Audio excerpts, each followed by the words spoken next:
All-Star Toyota presents Off the Bench with Jacob Hester and T-Bob Hebert. Yeah. Off the Bench with Hester and T-Bob. Hey, they said I got to come off the bench. All-Star Toyota presents Off the Bench with Hester and T-Bob. Yo. Yo, welcome into a Friday edition of Off the Bench. Taylor Sharp here with you, sitting in for T-Bob Hebert and Jacob Hester one more time. We're going to do it one more time, y'all. We got 3 hours left before we can unofficially wrap up our work week. Look, it was a busy night last night with the first round of the NFL draft. We're obviously going to get to that a ton, but first, I want to go around the room, kind of gauge the temperature of everybody. How's everybody feeling? Alondra, how we doing? Doing all right. Cassie. Doing pretty good. How'd your presentation go? My presentation went really good. You fought with the professor to get it moved back 2 days. Did it go okay? I did. It went really good. I'm going to be honest, I didn't look the professor in the eye, so I'm hoping he didn't give me any like stink eyes or anything. But he's like, I think it went pretty good other than that. Okay. Do we know if we passed yet? I don't know yet. When do you find out? Maybe like next week or the week after. I know. It's the calm before the storm. That's what gets you. It's the emotional buildup leading to it. You're going to be fine. They're going to pass you, right? I mean, we're not worried. It wasn't a group presentation. What? Wasn't it a group presentation? Yeah, there were 6 people in the group. You're good. Even if you did bad, yeah, I mean, the other 5 did not. Yeah. Not all 6 people did awful. So right. I'm not worried about that. All right, look. Busy night last night, first round of the NFL draft. We're going to have a complete breakdown of it. I mean, that's pretty much what we're going to do for the entirety of this show, at least the first 2 hours or so. Pretty uneventful, the first 10 or so picks. You know, everybody was like, oh, there could be 10 trades in the first round. There wasn't nearly that many. There were no trades the first 9 picks. We'll get into pick 10 here in a little bit later. Do want to lay out the show for you. Look, we're going to get into the Saints' first round pick. Next segment, I'm going to break down what they should do in the second round. Who's available? What position do they go?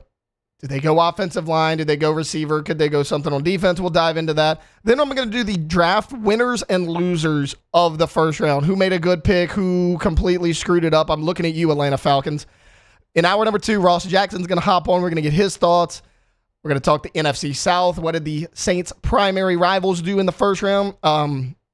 Panthers traded back up into the first round to grab somebody that absolutely crushed me because I wanted them to fall to the Saints. We'll get to that a little bit later on as well. We are going to talk some LSU football. We're going to dive into something in the transfer portal, but Jacob Hester is going to hop on at 9:30. Again, we're going to talk a little New Orleans Pelicans, and then the LSU players that were drafted last night. Where did they go? How's the fit? Will they succeed? My likes and dislikes of those picks. But look, let's dive into it right now. You know, we were sitting there, everyone patiently waiting, and pick number 14 came around. Roger Goodell went to the podium, and this is what it sounded like. With the 14th pick in the 2024 NFL Draft, the New Orleans Saints select Taliese Fuaga, tackle, Oregon State. So there you go. Taliese Fuaga from Oregon State. We talked about this guy yesterday. I sat up here and I said, I think this is who the Saints should pick. Was he the premier left tackle in this class? No. Was he the best offensive lineman available? Yes, he was. Latham had already went. The Titans selected him at number 7. Olu Fashanu had already been selected. But I don't care. I may have taken Taliese Fuaga even if both of those guys were available. Now, they're better pure tackles, but I absolutely love this pick. His versatility was way too much to pass up on. He can play guard and tackle. Now, he primarily played right tackle in college, right? That every time they show the film, you're like, wait, this guy's playing on the right side. I believe he has the ability to move over to the left side if needed. In my opinion, he can help everywhere, which is good because you need help everywhere but center. If you break it down, you have Eric McCoy at center. He's a very solid NFL center. You're locked in that spot. You have no left tackle right now. A couple years ago, you drafted Trevor Penning to be that guy. He's shown no ability to do it. Now, that may change. He may improve over time, but as of right now, we cannot comfortably sit here and say we are relying on Trevor Penning next year to be a starter on the Saints offensive line. I know you have Cesar Ruiz at one of the other guard spots, but I don't trust Cesar Ruiz. mean, his inconsistency and his injury history is too much to overlook for me. The other guard spot's wide open. Who would you put there right now? Would you put Udo, the free agent signing you just signed a couple weeks ago? Nick Saldiveri? Again, I still think they bring back Andrus Peat, but he's not under contract right now. You need everything but a center. We know about Ryan Ramczak's injury history. Nick Underhill came on this show last week and said he would not be shocked if Ryan Ramczyk never played for the New Orleans Saints again. That's how bad this knee injury could potentially be. So when you need something everywhere, one pick is not going to solve that. The Saints still need help on the offensive line. Yes, this is not one of those franchise-changing picks. But when you need every position on the offensive line, you draft a guy that can play every position on that offensive line. And we talked about him taking the best tackle available, right? I believe they did that. And it wasn't just the best tackle. I think they took the best O-lineman available, period. He might be the best run blocker in this draft, which is super important. Alvin Kamara's getting older. He's got a lot of wear and tear on that body. He's got a lot of mileage on those tires. The Saints' running game struggled last year. I get it. Derek Carr was not what everyone thought he was going to be. He struggled. Part of that was because of the pass protection, and part of that was his own doing. But the reason the offense looks so bad as a whole is because you didn't have that running game to fall back on, right? Alvin Kamara was pretty inconsistent all year long. His yards per carry was down, one of the lowest we've seen of his entire career. You basically just ran zone, and that was your only play. That's part of the reason you bring in a Clint Kubiak, is to change it up and get some creativity in the running game. And I'm fine with that. I think it was a great hire for an offensive coordinator, but you can only be so creative if your run blocking isn't up to snuff. Trevor Penning was supposed to be that guy in the run game. That was his strength coming in. He's been inconsistent there. Ryan Ramczak's one of your best run blockers, but again, going back to his health, what does his knee look like? Is it going to hold up? I don't know. I certainly have my doubts. If you go watch the Oregon State film of Taliese Fuaga, you'll understand why this is a good pick. If you remember, DJ Uiagalelei, the Clemson transfer, went over to Oregon State. This was after he got beat out by Cade Klubnik. He wanted to go somewhere where he had an opportunity to get the starting job. He did that and he played well. And you're watching him, you're like, he looks a lot more comfortable here at Oregon State than he did at Clemson. Fuaga was a big reason why Uiagalelei was as comfortable and as effective as he was. Go watch the tape, whether it's in the running game, whether it's in the passing game. He creates a clean pocket for Uiagalelei. I mean, yes, he was not the left tackle, so he wasn't the blind side, but he might as well have been. DJU didn't have to look that way too often to see if a pass rusher was coming. They also ran a lot of their running plays, the majority of their running plays, behind Taliese Fuaga. It's one of those picks, you're looking at it on the surface and you're saying, man, we needed a franchise left tackle. I don't see why Fuaga can't be your franchise left tackle first off, but what do you do everywhere? Okay, so let's say they would have taken a left tackle. Let's say that Fashanu would have fallen to him and they would have taken him. Great. Fashanu, then what's the rest of your starting offensive line look like? Cesar Ruiz, don't feel comfortable with that. Eric McCoy, I'm good there. Your other guard spot is completely up for grabs. And then an injured Ryan Ramczyk. Now, I still truly believe that you have to sign pieces in free agency to make this a competent offensive line. But again, with Fuaga's versatility, his ability to play guard and tackle, I think this was too good to pass up on. It's one of those picks that, you know, you're not going to be jumping up and down at, but I think by the end of the season, you will.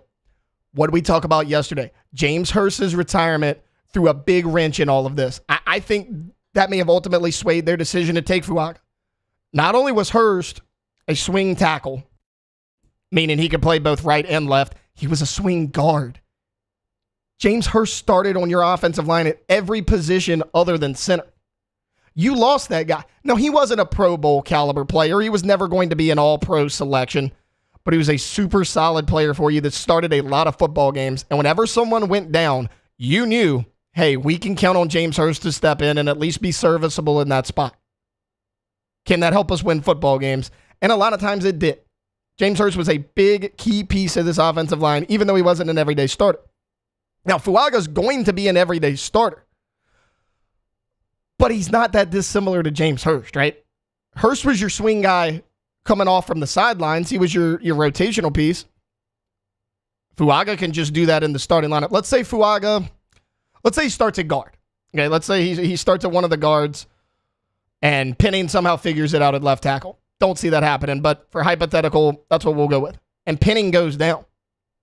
It's cool. You got a solid guard behind Fuaga. Slide Fuaga over there to left tackle. Put that guard in there. It gives you so much flexibility on the offensive line. Now, you still need a lot of depth. I still think you need another starter on this O-line because I'm not comfortable with the guys you have in the building right now. But you don't have to be as picky as to who you sign. You don't have to be like, oh, we have to go tackle heavy here. We have to go guard heavy here. We're only targeting this guy because he fills a specific need here because of the versatility of Fuaga. Fuaga can be that run-blocking guard. He can be that blindside blocker in the pass protection. He can play right or left side. Heck, he might even be able to play center. I don't know. We've never seen it, but I'm not going to rule it out with his athleticism.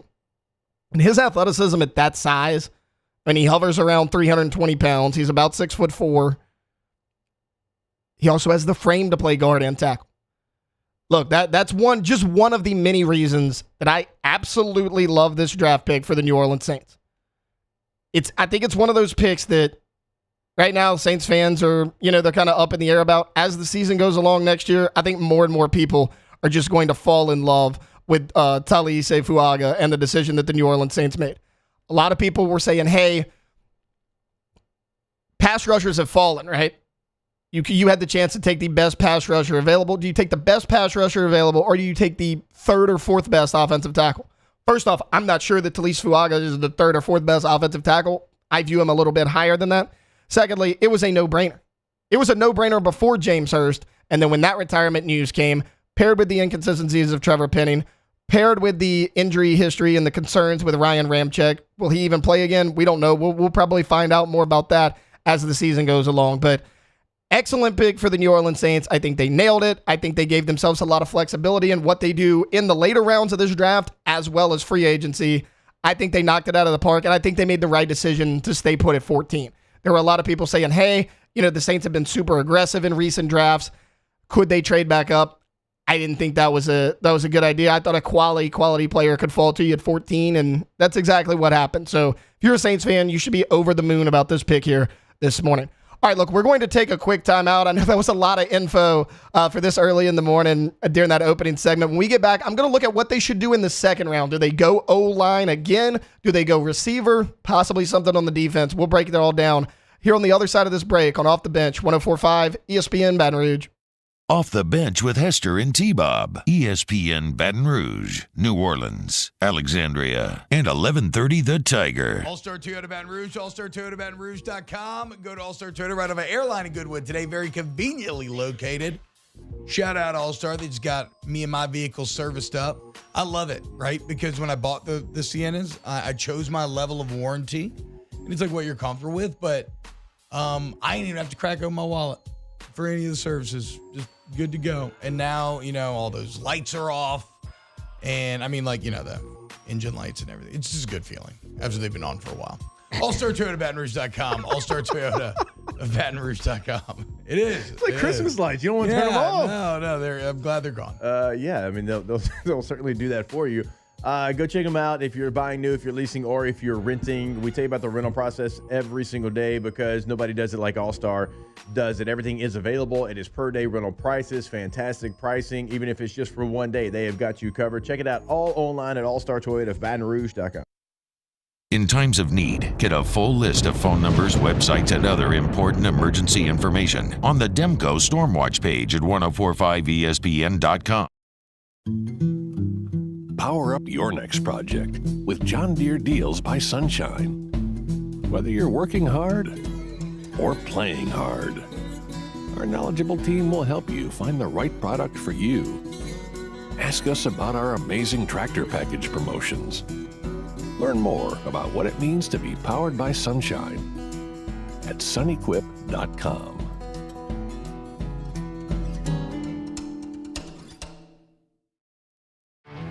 There it is, the extra mile, on the border of expected and extraordinary for those willing to go further, like vans customized for work or play, with safety and tech to keep you connected, supported by a 5-star sales, service, and finance team, and backed by the 1-star you know. So go the extra mile. It's never crowded, because so few have what it takes to go there. Mercedes-Benz Vans. I've been doing business with Luba for 25 years. They're dependable, trustworthy. It's just the attention to detail with our clients. Our folks have years and years of experience. They're highly trained professionals, but many companies have that asset. What I'd like to think makes Luba a bit different is that we use those talents in a way that truly is dedicated to serving the needs of the folks who depend on us.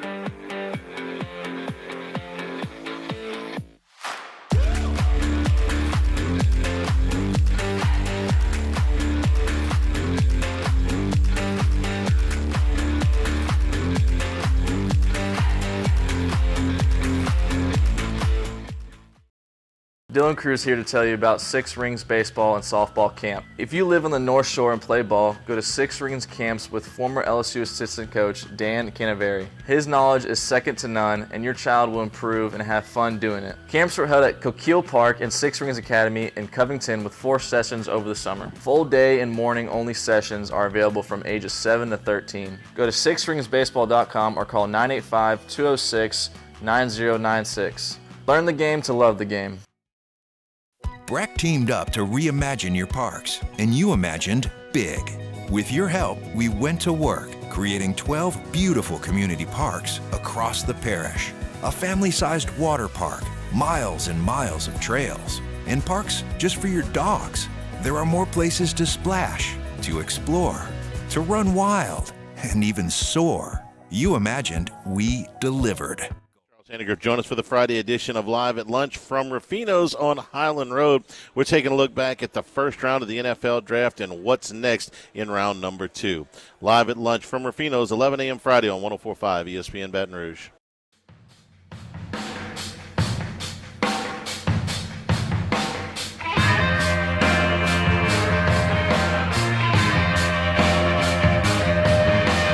All-Star Toyota presents Off the Bench with Hester and T-Bob. ESPN Baton Rouge, New Orleans, Alexandria, and 1130 The Tiger. All right, welcome back into a Friday edition of Off the Bench. Taylor Sharp here with you. Sitting in for T-Bob, Hebert, and Jacob Hester. The last segment we spent all of it breaking down Taliese Fuaga, the tackle/guard out of Oregon State that the Saints selected with the 14th pick in the 2024 NFL Draft. I absolutely love the pick. I have sat here for 2 days explaining why this is such a great pick. So we're going to move on from that a little bit and look at what the Saints should do in the second round. Keep in mind they have the 45th pick, so, decently high, one of the top 15 or so picks there in round number 2. And what should they do? Because there was a lot of conversation yesterday leading up to the draft after James Hurst's retirement announcement saying, do you actually go double offensive lineman? And I was sitting there last night, kind of breaking this thing down, watching the draft board, seeing where everybody goes, and debating whether or not they should go offensive lineman or receiver. And, receiver is something that's been mocked to the Saints in the round number 2 for a while now. So I wanted to kind of look at it. Wanted to go offensive line first. Let's just look at the top 10 to 15 offensive linemen that were on the board. Okay. Joe Alt, well, he got selected 5th overall by the Chargers. Taliese Fuaga, PFF had him as the number 2 tackle. We know that he's coming here to New Orleans. Troy Fatanu got selected late in the first round. Olufashanu, nope, he's gone. J.C. Latham got picked. Amarius Mims, Cincinnati waited. They landed one of their tackles. They took Amarius Mims. Graham Barton, who, look, if you don't know anything about Graham Barton, he's the Duke player. So he played left tackle out of necessity. He was projected to actually play center at Duke, and he's projected as a center in the NFL. A lot like Fuaga, this guy has a ton of versatility. He's a smart player. You go watch him in college, playing center as well as multiple positions. He's a bigger version of Barrett Jones, if you will. Remember, everyone, when he was coming into the NFL draft, Barrett Jones coming out of Alabama, everybody's like, hey, he's played every position on the offensive line. The issue with Barrett Jones was always his size. I mean, it was never his ability or his football smarts. It was just his size. Graham Barton is a lot bigger than Barrett Jones. I think this was a good first-round pick for the Tampa Bay Buccaneers. Jordan Morgan went. The Green Bay Packers selected him. A little bit of a surprising pick, in my opinion, but he's gone. And then my Dallas Cowboys, they take Tyler Guyton. So, okay, that's 9 of the top 10 offensive linemen, according to PFF, that were selected in the first round. There's not a ton left. I mean, who do you have left in the second round? You got the big tackle from Yale that we've talked about a bunch of times. Patrick Paul's out there from Utah. I mean, outside of those two guys, there's kind of a significant drop-off, and you could maybe even get a couple of them late in the second round if you wanted to trade down. As far as receivers go, there's quite a few still available. Because if you remember, there were 3 receivers that went in the first 9 picks. Then you had to wait all the way down to 23 with the Jacksonville Jaguars. They selected Brian Thomas. Now, after that, there was a little bit of a run on receivers, right? Ricky Pearsall gets selected by the 49ers. Xavier Legette, which leave it to a division rival of the Saints, right? The Carolina Panthers trade back in to the first round with the Buffalo Bills, and you know they need a receiver. And I'm watching the TV about to go to bed, and I'm like, please do not take Xavier Legette. I think Legette would fit the scheme here in New Orleans under Clint Kubiak like a glove. He would have been a guy that if he had fallen to the first round or second round, I would have even considered trading up to get him. I think he fits the Saints that well. And what do the dang Carolina Panthers do? Xavier Legette, wide receiver out of South Carolina. So unfortunately, he is off the board. But you still have a ton of really good receivers left out there. A.D. Mitchell, didn't hear his name called, the receiver out of Texas. A lot of people thought he was going to go in the first round. He's still available. Ladd McConkey's out there. He's been a late draft riser. You know, when you look at McConkey, he doesn't really look much like an NFL receiver, right? He's a little bit shorter. He's kind of lightweight. But the thing about McConkey is he's always open. Nobody seems to be able to cover him. That translates to the NFL. We saw him play inside and outside of Georgia. Now, if he was in the NFL, I fully think that he would just live right out there in the slot and be a really solid slot receiver for you. But he has shown the versatility to be able to do both of those things. Keon Coleman with Florida State's out there. Roman Wilson from Michigan, who I think is a really, really good receiver, and I don't think he gets talked about enough. I mean, I just read out Troy Franklin from Oregon. I understand that he didn't have the best NFL combine, but I mean, we've seen what Troy Franklin can do. That high-scoring offense with Bo Nix at Oregon, Troy Franklin was a go-to guy, and he held his own. I mean, you go look at his numbers, he was right up there with the best of them in college football. I mean, you know, the big 3 coming into the draft was Marvin Harrison Jr., Malik Neighbors, Rome Odunze. Troy Franklin's numbers, he was right up there with all of them. He was just kind of an afterthought because of those 3 guys were such polarizing players and excellent prospects that so many people coveted. Troy Franklin kind of fell a little bit below that. I think he's a solid player as well. And these are just the top 10 to 15 or so ranked receivers according to all these big boards. That's not even including a guy like Malachi Corley from Western Kentucky. I mean, look, Malachi Corley, 6'1", 215 pounds. He ran in the high 4.3s, not very dissimilar to Xavier Legette, who I love. Corley has been a late riser. You know, he was initially a late third-round pick. There was a lot of people that thought he could have went last night in round 1. He's there available. There's 5 or 6 really quality receivers out there for you. You got to expect at least one of those guys is going to fall to you. And I get it. You're like, well, you're looking for a big body receiver. So if a Troy Franklin or a Keon Coleman's not there, you may go in a different direction. Look, Roman Wilson can play. He can flat out play. I get that Ladd McConkey's undersized, but we saw his production. Malachi Corley is a really good big-bodied receiver. If you were targeting Legette, you should also be targeting Malachi Corley. They're very similar players. The reason Corley wasn't as highly thought of is because he's a Western Kentucky prospect, right? He didn't play in the SEC. He didn't play against the top-tier talent. But the fact of the matter is, Malachi Corley can play football. Now, what about free agents? Because whatever you don't take, whether it's offensive line or wide receiver, you're going to have to dip into free agency, right? There are a lot of quality free agent offensive linemen out there. Obviously, the one to start with is Andrus Peat, who I believe the Saints are going to re-sign. Look, he's had injury history.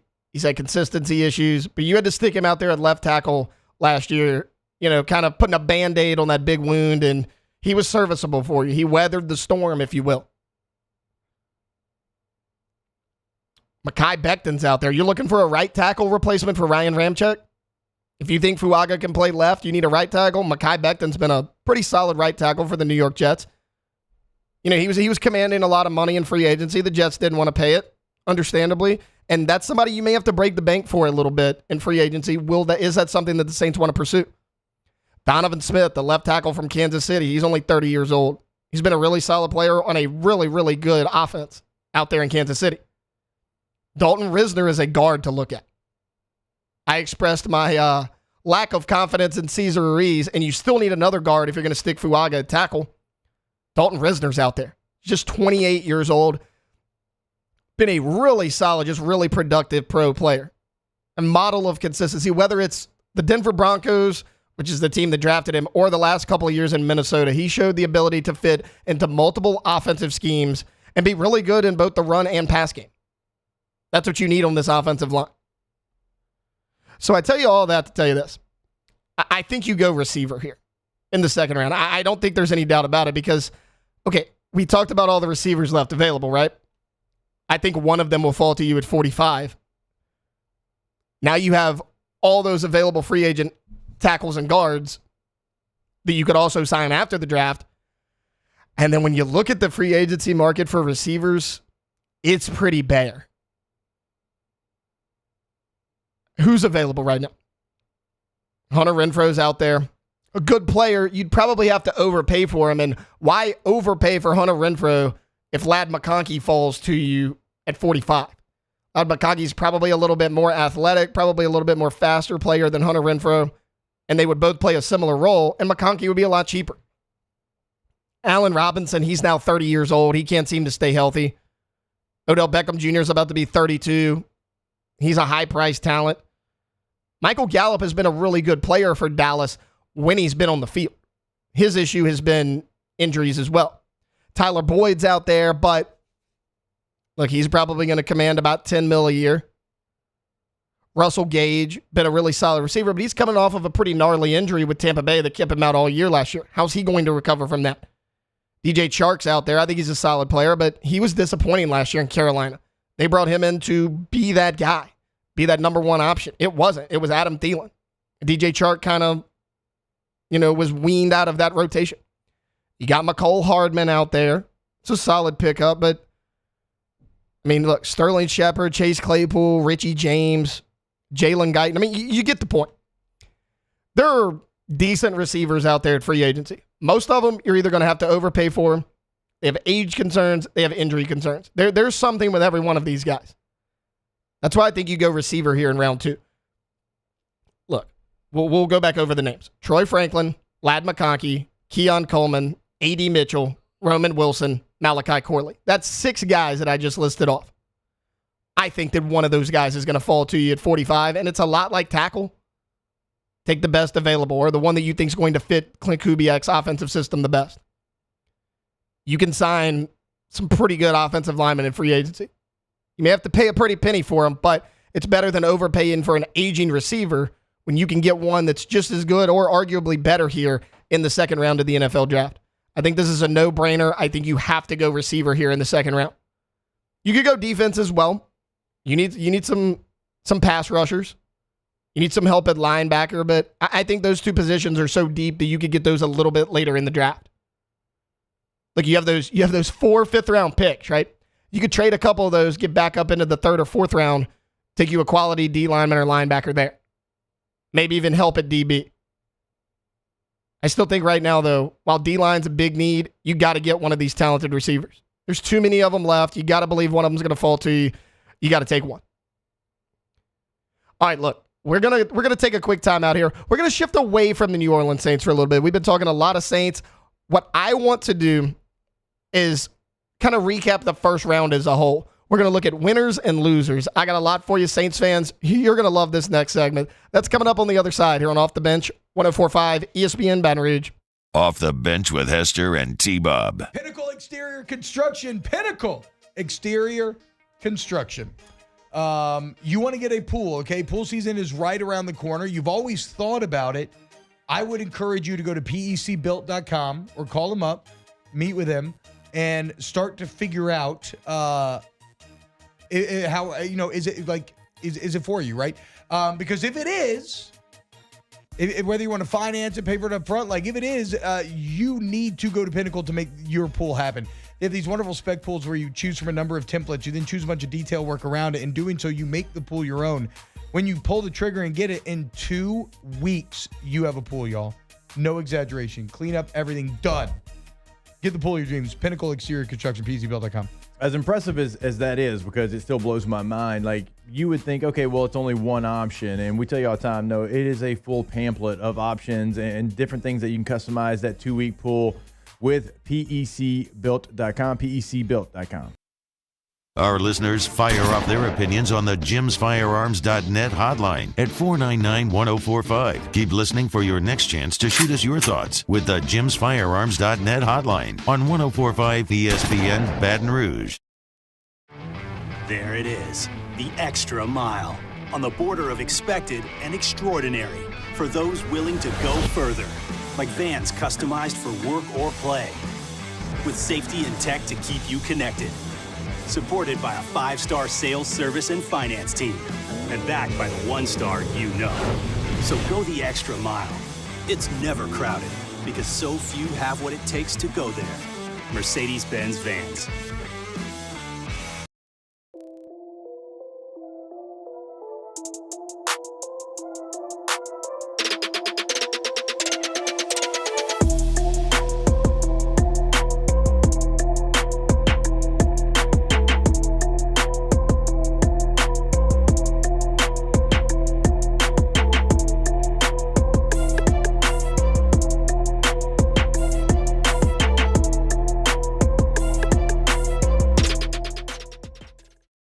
Electricity is all around us, and our families depend on it. Every day is sparked by the power of a cold drink or a warm meal, a movie night, and a comforting light at the end of a dark hallway. From sunrise to sunset, playtime to bedtime, our team is ready to take care of your electrical needs. Even in the case of an after-hours emergency, the light in your life shines brighter with Mr. Electric. Hey, it's Matt Moscona. For years, you've heard me tell you about Insurance Network of Louisiana, helping you find better coverage for less money. But it's not just for your home and auto. They also offer commercial property. So, retail stores, professional offices like doctors, dentists, attorneys, clothing boutiques. Insurance Network of Louisiana can find you better coverage for less money. They service the entire state of Louisiana, and they're local. So call today at 293-0450 or lainsurance.net. Jerry and Benny Payne began Central Plumbing Company out of their driveway in Tanglewood subdivision. 50 years later and 4 generations down the road, we continue to serve Baton Rouge and the surrounding areas for all of their plumbing needs. Residential, commercial, industrial, or hospitality, Central Plumbing is here 24/7, 365. We want to thank our customers, family, and friends for 50 years of success. And looking forward to 50 more. Power up your next project with John Deere Deals by Sunshine. Whether you're working hard or playing hard, our knowledgeable team will help you find the right product for you. Ask us about our amazing tractor package promotions. Learn more about what it means to be powered by Sunshine at sunequip.com. Join me for a Friday edition of the Hunt Palmer Show presented by Corks, Cajun Fried Fish and Shrimp. Preston Guy on the LSU draft destinations. And we get you ready for LSU and Auburn in baseball. Hunt Palmer Show 1 to 3 weekdays, 104.5 ESPN, Baton Rouge.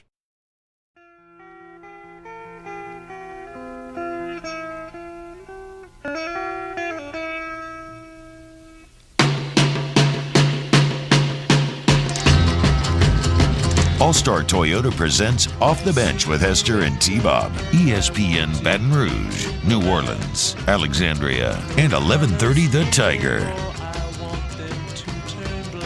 All right, welcome in to Off the Bench, or welcome back to Off the Bench. Hanging out with you here on a Friday morning. Taylor Sharp sitting in for Jacob Hester and T-Bob Hebert. Both of them will be back on Monday morning. So the full crew back and ready to roll next week. Okay, look, we've spent a lot of time the first two segments talking about the Saints. Reaction to their first-round pick, which I absolutely love. What they should do in the second round. Should it be O-line? Should it be receiver? Spoiler alert, it should be wide receiver. Right now, though, this might be my favorite segment of today's show because we get to pat some people on the back and we get to make fun of some folks in the process. I want to do kind of the first-round winners and first-round losers. I want to start with the winners because I think there's a lot more of them. We're going to start with the New York Giants. It's 6th overall, taking Malik Nabers. Not only did they select what I believe is the best wide receiver in this draft, you didn't take a quarterback. And look, do I think Daniel Jones is the answer long-term? I don't know. If I had to guess, I would say no. Now, look, coming from a Cowboys fan, this was very difficult to put the Giants in the winners, but I had to do it, and here's why. Again, not only do you take Nabers, I love that pick, but let's take Nabers out of it for a second. There was so many rumors out there that, hey, they're going to take a quarterback at 6 overall, whether it's McCarthy, whether it's Bo Nix. They were high on both of them. They're going to take a quarterback and find Daniel Jones as replacement. You can't do that. 2 years ago, a healthy Daniel Jones led you to the playoffs. Then you paid him a lot of money. Now, he underperformed a season ago, but he was hurt for a lot of the year. I mean, we remember the Tommy DeVito, right? Tommy Cutlets taking over NYC. It's because Daniel Jones wasn't on the field. He was injured. You have to see what you have in Daniel Jones. You have to protect that investment that you already made in him. How do you find out if Daniel Jones is truly the answer? You give him a number one bona fide receiver on the outside, which honestly, I don't like Daniel Jones. I don't like the New York Giants. It's something the Giants haven't had. I mean, last year, your number one receivers were Wan'Dale Robinson and Darius Slayton, and Slayton's been holding out of camp because he wants even more money. You had to take a elite receiver here to see if Daniel Jones is truly your guy. Run it back one more time, because here's the thing, okay? For lack of a better term, if Daniel Jones sucks next year, you're going to suck ass too, so does it really matter? If Daniel Jones doesn't work out and you're like, hey, he's not our quarterback of the future, then you're drafting high again next year, and you're taking a quarterback next year. The Giants are not going to realistically compete for a Super Bowl next year anyways. This was the correct decision. A lot of people were like, they passed up on a quarterback. I'm fine with it. I think this was the right choice. You have to give Daniel Jones the weapons in order to be successful. His only quality weapon the past couple years has been Saquon Barkley. Yeah, he plays for the Philadelphia Eagles now. You had to give him something to see if you want to move forward with him or not. I love the pick. All right, my second winner, and a lot of people are going to disagree with the next two, but I'm going to explain why. I'm going to give it to the Minnesota Vikings. They take J.J. McCarthy at 10th overall. Now, was that a reach for J.J. McCarthy? I don't know. I mean, he was the highest rated QB left. They needed a QB. What I like about this is that they did not trade up inside the top 5 to take McCarthy when I've said here for months saying I think he's going to be there at 11. Now, they do trade up one spot from 11 to 10. And looking at that, you're like, what was the purpose of trading up one spot? It was not because they didn't think that McCarthy was going to be there at 11. I mean, they traded with the Jets. They weren't taking a QB. They had the Denver Broncos at 12 and the Las Vegas Raiders at 13 right behind them. Both teams needed a QB. The Broncos actually took one. They made this decision because they were like, look, the Jets are not taking a QB. If we can trade up with the Jets, we eliminate the possibility of the Broncos or the Raiders jumping us to take McCarthy.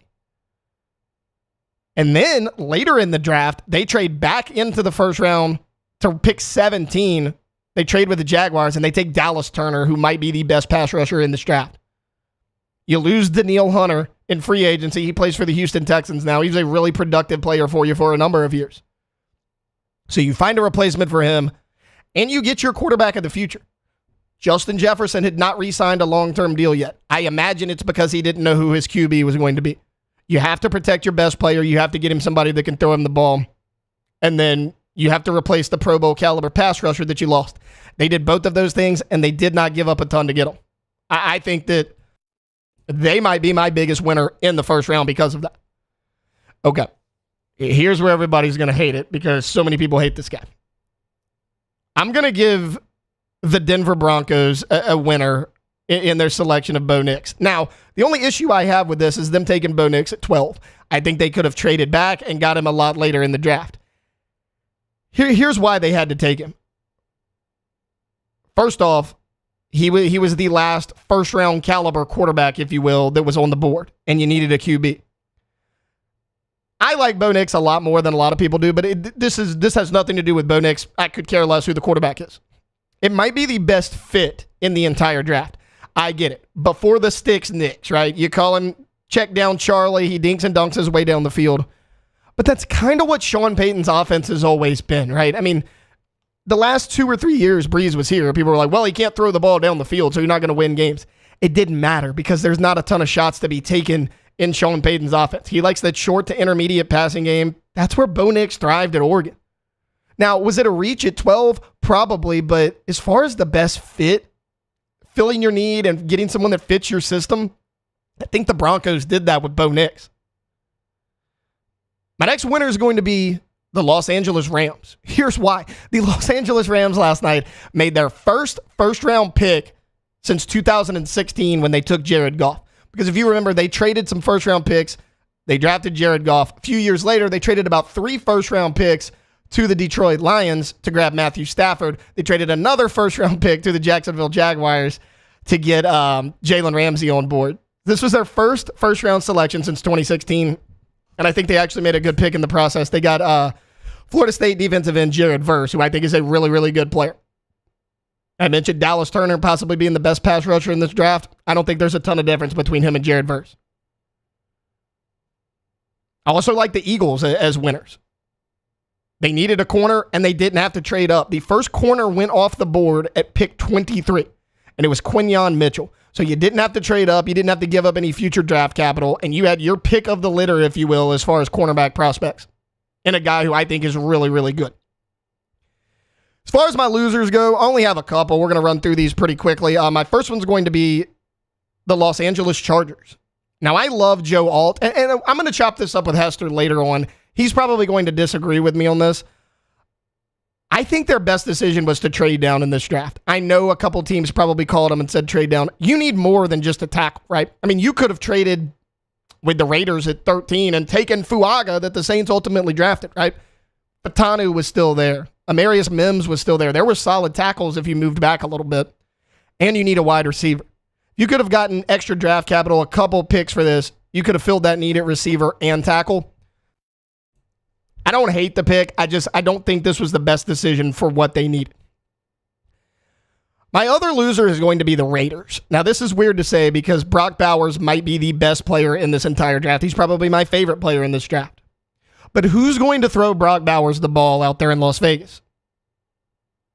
The season started today. It's either Gardner Minshew or Aiden O'Connell. Look, I love Gardner Minshew's personality just like everybody else does. That cannot be your long-term answer. So you invested a lot into this guy. You draft him in the top 15, and you don't know if you have anybody to throw him the ball. Again, the Vikings traded up 1 pick to ensure that they got a quality quarterback in this draft. The Raiders sat back and waited, and now they're going to the prom without a date. Because McCarthy went and Bo Nix went right in front of you. You didn't have an option. You're standing there with your tail tucked between your legs, and you're like, we don't have a quarterback worthy to take right here. So what are we going to do? We're going to take the best player available. I get that, but you didn't have to do this. You could have been more aggressive. You could have traded up. You had the 13th pick and the 44th pick. You could have traded up a little bit, a few spots. Jump the Vikings. Jump the Broncos. You didn't have to trade up a ton. So I like Brock Bowers, but the Raiders waited way too long, and they are the only quarterback-needy team in the first round that did not take a quarterback. The last one Saints fans are going to love. My last loser and probably the biggest loser of the first round is the Atlanta Falcons, because with the number 8 overall pick, instead of taking another pass catcher, instead of grabbing a really tough defensive end, you select quarterback Michael Penix Jr. after you just signed Kirk Cousins in the offseason. You needed a pass rusher in a big way. You were 25th in the league in terms of pass rush win rate last year. That's not going to get it done. Also, what is your plan here? What kind of system are you going to have moving forward? Because you're building the system around Kirk Cousins, right? And I get it. This contract of Cousins is front-loaded. After the first 2 years, there's a significant drop-off in cap hit. They could essentially move on from Cousins after 2 years. But you're going to have Penix sit for 2 years when you could have grabbed somebody that could help you win right away. This division is very much up for grabs. We've talked about that for a number of years now. And you can say, the pushback to this could be, well, Kirk Cousins had that Achilles problem last year. You want kind of a safety valve behind him in case he goes down again. So you grab the one quarterback that had the biggest injury question marks coming into this NFL draft. Michael Penix had a season-ending Achilles injury himself in college and an ACL injury. So, hey, this guy tore his Achilles a while back. We want to make sure that doesn't happen again. Let's draft a guy who's also had Achilles problems in the past. You needed way more than a backup QB. You could have got a quality one later in this draft. You could have signed somebody in free agency that was a quality backup in case Kirk Cousins went down. I don't like this pick at all. Not only am I not that high on Michael Penix Jr., I don't see what the purpose was. Now you've probably made Kirk Cousins mad, right? Reports are coming out that he's not happy with this pick, obviously, and then we know how football fans are. The minute that Kirk Cousins throws an interception to lose a football game, they're going to be clamoring and yelling for Michael Penix Jr. It's going to happen. How is the locker room going to handle that? You created a controversy, a possible issue. They just did not really need to be there. They are the biggest losers in the first round of this NFL draft. All right, look, we're going to take a quick timeout. Coming back on the other side of the break, guys, I had to do it. I've been good about it all week. I haven't talked about them. But we're recapping the Dallas Cowboys first round pick when we get back. That's coming up here on Off the Bench. 104.5 ESPN Baton Rouge. Off the Bench with Hester and T-Bob. Go to Tommy's Windows, Doors, and Siding. You need any type of door. You need hardy plank or vinyl siding. You need wood or vinyl windows. You want to go check out Tommy's. GEAUX Tommy's.com. Look, Tommy was in this game for 27 years, y'all, but he started Tommy's 7 years ago. So after 2 decades of being in windows, you know what? Okay, I know a lot. I've been here. I've seen it all. But there are things that I would do a different way. And so he makes his own company. And, well, now 7 years in a row, they've been awarded the Angie's Service List Award. That is not by mistake. In fact, we are so confident at Tommy's that for your project, I'm not even telling you just to use them straight up. Just make them one of the bids. You're going to do your due diligence, go collect a few bids, figure out exactly who should get your job, make Tommy one of the bids, and let them prove to you why they have been so effective and grown so much in these 7 years. It's GEAUXTommys.com. Go Tommy's, Windows, Doors, and Siding. In times of need, get a full list of phone numbers, websites, and other important emergency information on the Demco Stormwatch page at 1045ESPN.com.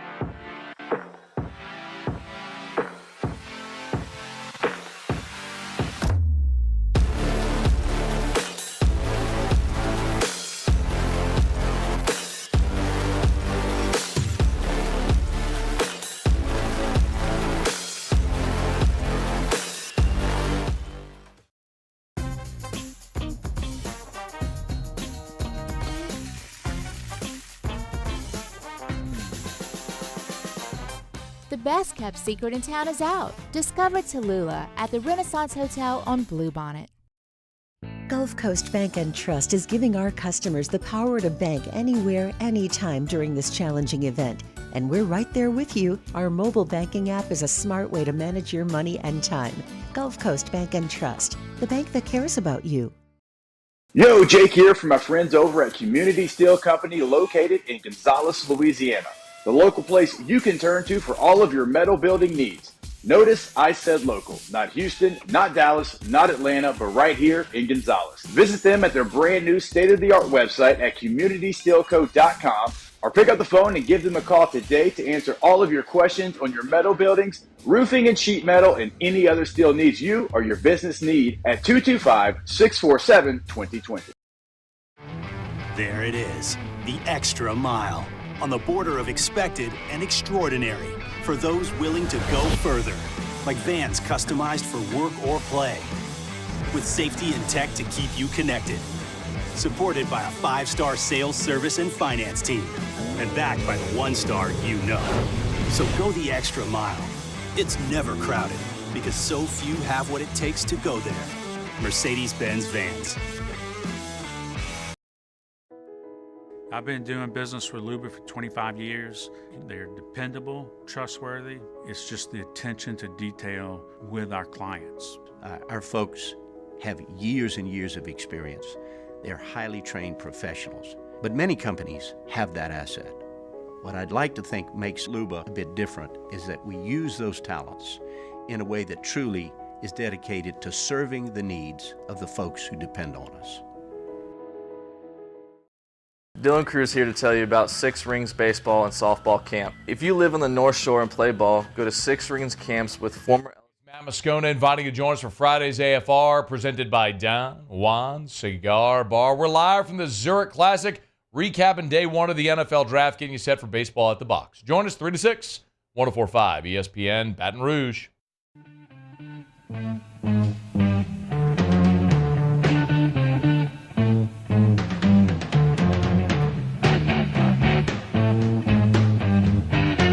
All-Star Toyota presents Off the Bench with Hester and T-Bob. ESPN Baton Rouge, New Orleans, Alexandria, and 1130 The Tiger.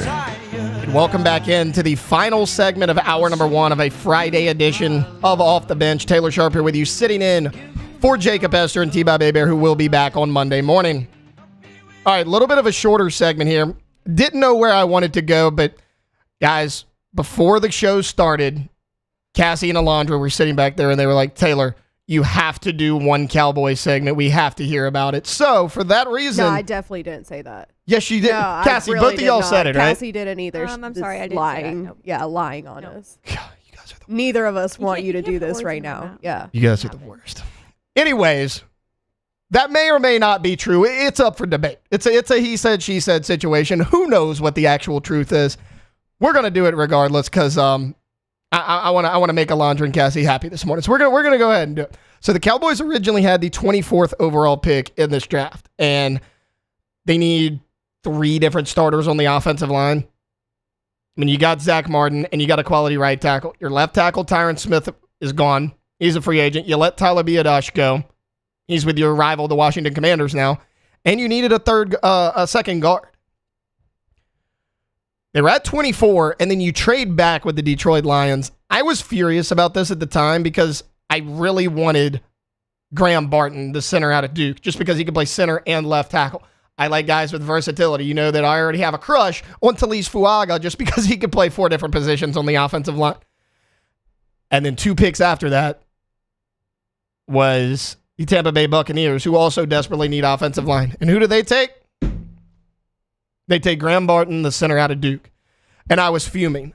But when it comes back around to the 29th pick, I kind of calmed down a little bit because they take tackle Tyler Guyton from Oklahoma. This is a mountain of a man, 6'8", 323 pounds. He's also a really good athlete for his size. Now, he certainly has some technique issues to work on, but he has all the physical tools to be successful. I wasn't super upset by this pick. Would I have rathered Barton? Yeah, probably, just because you got to get that center position shored up, but you got a 5th round pick out of this. You still got a 1st round caliber offensive lineman. And like I said, you needed 3 different offensive line starting spots. You shored up one of them right now.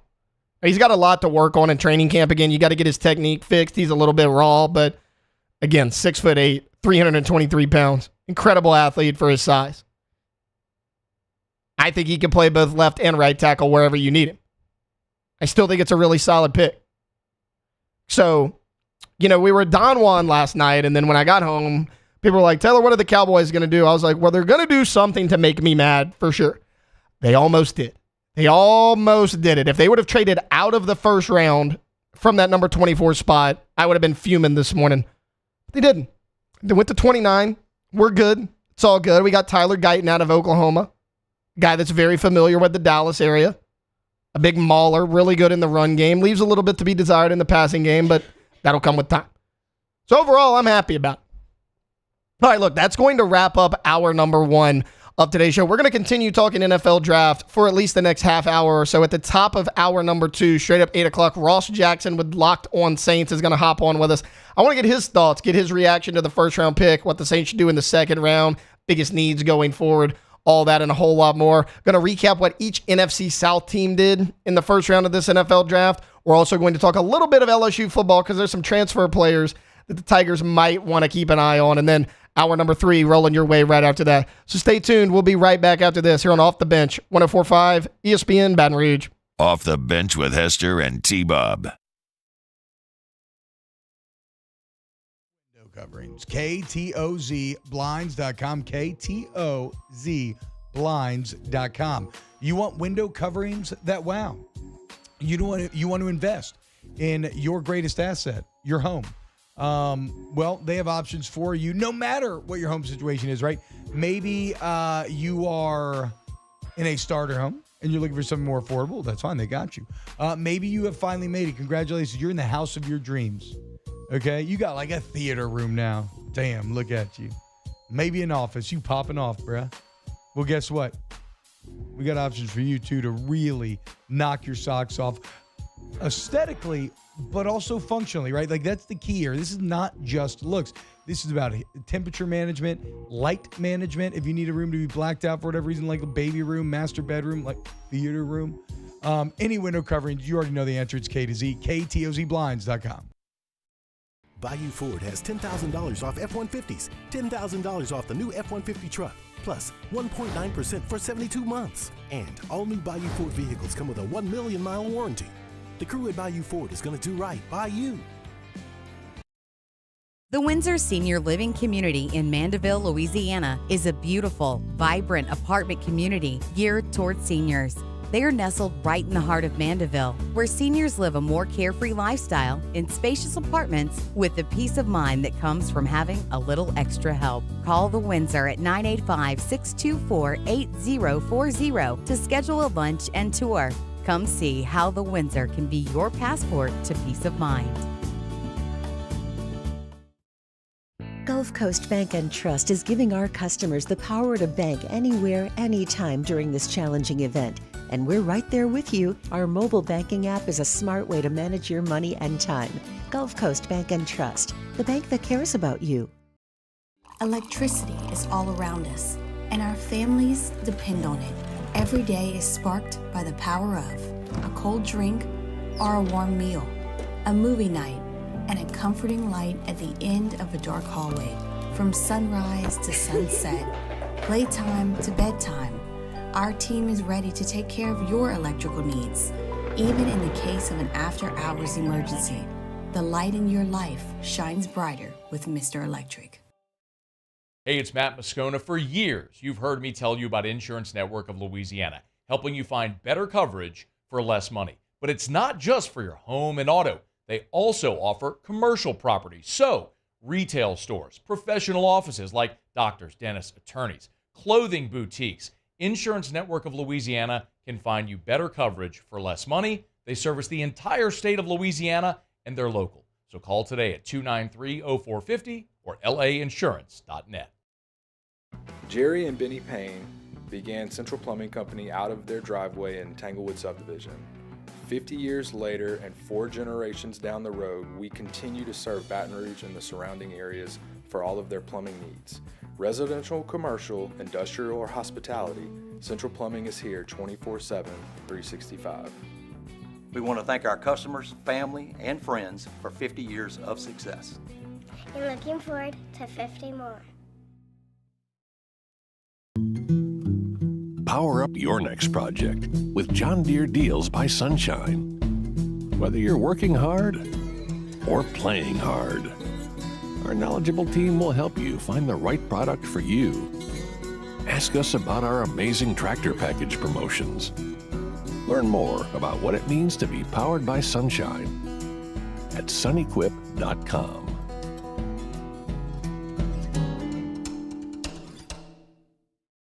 Yo, Jake here from my friends over at Community Steel Company located in Gonzales, Louisiana. The local place you can turn to for all of your metal building needs. Notice. All-Star Toyota presents Off the Bench with Jacob Hester and T-Bob Hebert. Yeah. Off the Bench with Hester and T-Bob. Hey, P, they said I got to come off the bench. All-Star Toyota presents Off the Bench with Hester and T-Bob. Yo.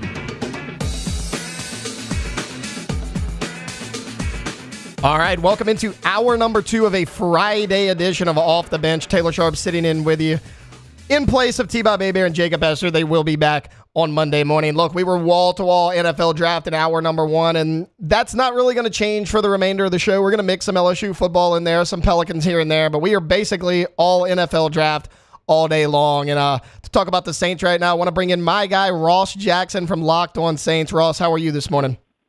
Hey, buddy, I'm doing great. Glad to be here with you. Thanks for having me on. Yeah, absolutely. You know, it was a late night for everyone who stayed up and watched the NFL draft, but well worth it. You know, before we dive into the Saints pick, Ross, let me get your thoughts on the draft in Detroit. I mean, it was packed to the brim on TV. What did you think about that? Yeah, they said it was nearly like a quarter or over 250,000 people or something like that there. That's absolutely insane. So I was really excited about it. They drummed up a lot of excitement around it, too. I think the city of Detroit did a really good job being ready for this. State of Michigan did a really good job being ready for this. Governor Whitmer was like all over, promoting and everything like that and talking about how important this is for the city. And for a city that's probably not going to host a Super Bowl anytime soon, being able to show that they're a good destination for the NFL draft is really, really cool. So it's cool to see. All right, Ross, Saints fans were sitting there patiently waiting in the first round. Were they going to trade up? Were they going to trade back? What were they going to do? They stayed put at 14, which I think was the correct decision. They take Taliese Fuaga, the tackle out of Oregon State, who can kind of play everywhere on the offensive line. What was your thoughts on this selection? Yeah, I got to say I agree that standing pat at 14, letting the draft come to them was the right strategy. That was a good move by New Orleans, not being in, a panic situation when they saw, Olu Fashanu go off the board a little bit earlier and things like that. And so, my immediate impressions of the pick is that this obviously has a big time impact for them in 2024, especially with the looming question marks around incumbent starting right tackle Ryan Ramczyk. There's health question marks that are sort of lingering around his 2024 and lingering around his career at this point. And so getting a guy like Fuaga that's going to be able to come in and maybe have, an opportunity to start immediately at the right tackle spot.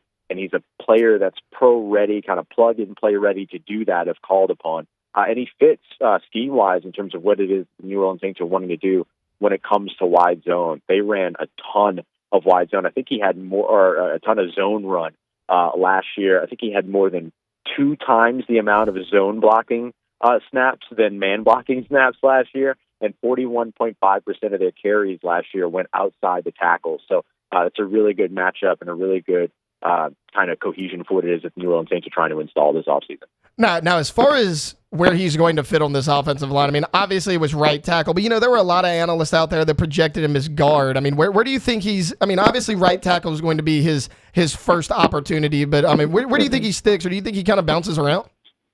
No, I think that he could potentially bounce around, but it wouldn't be because of where the Saints see his fit. They're pretty clear on where they see his fit. They see him as a tackle, and then right tackle could be the most immediate impact that he could have if Ryan Ramczyk is unable to go to start 2024 and beyond, or potentially beyond. The tricky part is if Ryan Ramczyk surprises and does end up being ready to start the season, then maybe you can see Fuaga find a spot on the interior at left guard or something like that, at least for the time being, until he eventually takes over the right tackle spot. So I would say that right tackle is kind of the vision for the future. What the short term holds is all going to depend upon what the makeup of the rest of the roster and the rest of the unit around him looks like. Now, what about the left tackle spot? Because this is a guy that's certainly talented. We talked about him tackling guard, but he's pretty much been on the right side. Could he slide over to left? He seems to be pretty confident about it. I mean, anytime you talk to some offensive line guys out there, some of the greatest, offensive linemen or offensive line minds, they'll tell you that moving to the opposite side of the line is like asking a right-handed pitcher to go out there and throw lefty. It's like it'd be a little challenging for guys, but he seemed pretty comfortable with it. He mentioned that some folks look at it as, driving on the other side of the freeway, for instance, but for him, he seemed like he was pretty comfortable with the idea. So it could be an option for him, but I think the Saints really want to see Trevor Penning pan out there, and I think they're excited about what he could potentially look like under the tutelage of John Benton, their new offensive line coordinator, offensive line coach, as well as the new system that they're installing over on the offensive side, which is going to play heavily to Trevor Penning's movement ability and run blocking tenacity as well. So best case scenario for New Orleans is that Fuaga is ready to go at right tackle and that Trevor Penning has kind of fit in the new scheme at left tackle. All right, Ross, everybody seems to agree that they like this first-round pick, but, with James Hurst retiring, that kind of gave you even more need on the offensive line, and a lot of people were questioning, hey, did they go double offensive line in round 1 and round 2? Obviously, receiver something that's been mocked to them a lot at 45. Where do you think the Saints go in round 2? Yeah, I think it's one of those spots. There's a chance that, defensive interior is there, like if surprisingly, Johnny Newton fell out of the first round, the big defensive tackle out of Illinois. If he somehow lands on the board in a spot where the Saints are comfortable moving up or even can stick and pick him, I think that ends up being very, very, very attractive for them. But, yeah, I could see either one of those two spots. And we know the New Orleans Saints love their day 2 defensive backs, too, so that's obviously a position that I just always watch out for them when it comes to the second day, although Joe Wood said yesterday that they feel pretty comfortable about their starters, obviously, when it comes to their secondary. So I think that there's a good chance that you could see them go into your offensive line here again at 45. I don't think there's anything wrong with that either. And it was a position they were going to have to address one way or another, because even if James Hurst had not retired, you were still probably looking for a starter at that spot and allowing James Hurst to be your key depth guy, your 6th offensive lineman. So with some big names still out there, like Will Frazier coming out of West Virginia, surprisingly Jackson Powers Johnson out of Oregon, which would be an absolute steal at 45, equivalent to when Eric McCoy fell to the second round, and the Saints were able to take advantage of that. I think interior offensive line offers a lot of opportunity if the board continues the way that it is right now. Yeah, now as far as defense goes, Ross Jackson with Locked On Saints joining us right now. Outside of D-line, which is something that everyone's talking about as being a need, what are your biggest needs on defense outside of that in your mind?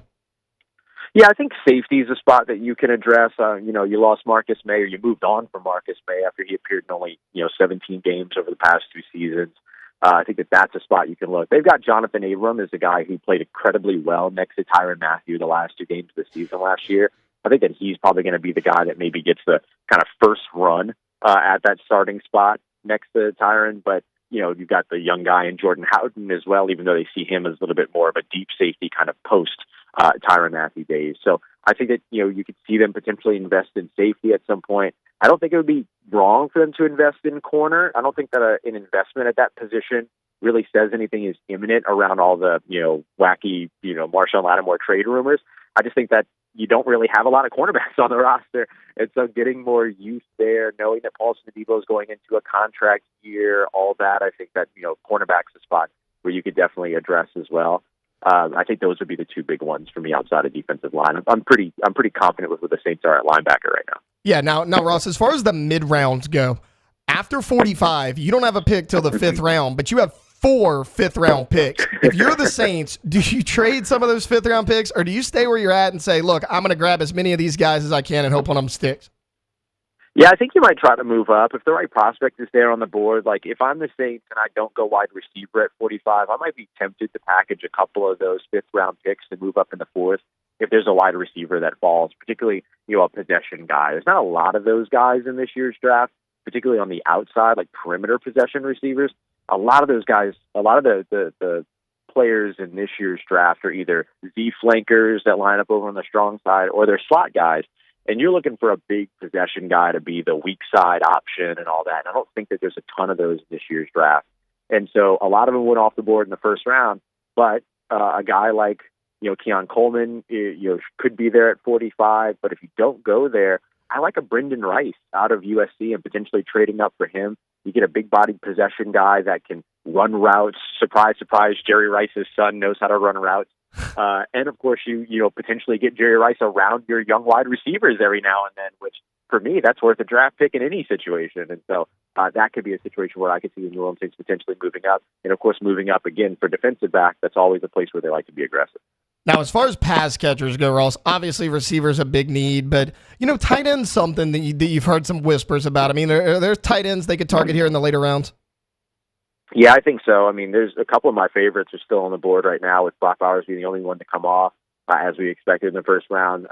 Jatavian Sanders out of Texas is hyper athletic, kind of a guy that can be a big time playmaker for you at the position. He's probably a day 2 guy, a day kind of, I'll call it like borderline day 2, early day 3 guy would be Theo Johnson out of Penn State, one of my favorite prospects in this year's draft, kind of untapped potential because, Penn State doesn't throw the ball very much. And so they certainly, when they do, they're not throwing to the tight ends. And so finding an opportunity for him where he has sort of that untapped potential at receiver or pass catcher, but is, really stout, heavy in the bottom half and can anchor well in the blocking game.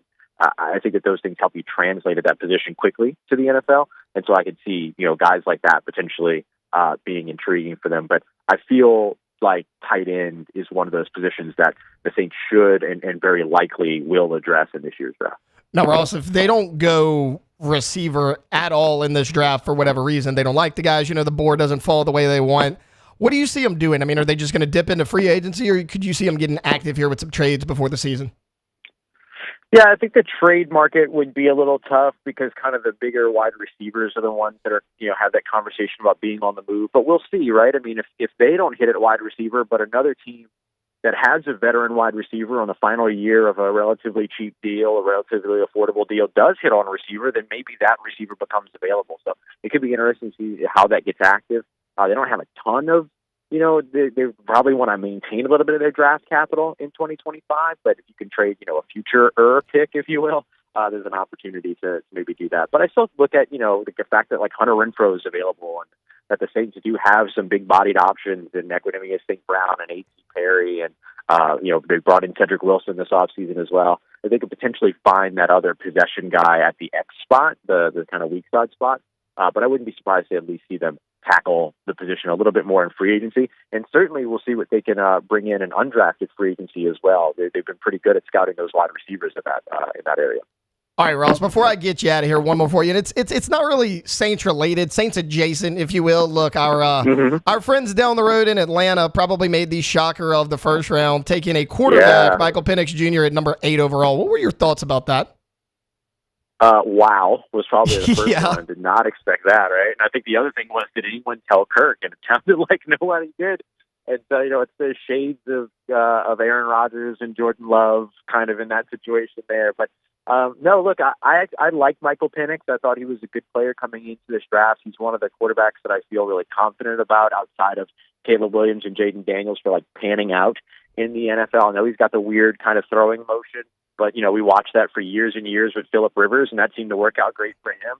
And then, the injury history obviously is a thing that you want to get right. But that's one of the reasons why I actually kind of like the pick for him landing in Atlanta, because he doesn't have to start right away. He can let his body get right. He can train. He can, do everything he needs to do to be ready to go whenever called upon, and maybe be ready. Now, ideally for the Saints, he's ready every other week except for the 2 weeks where they play every year.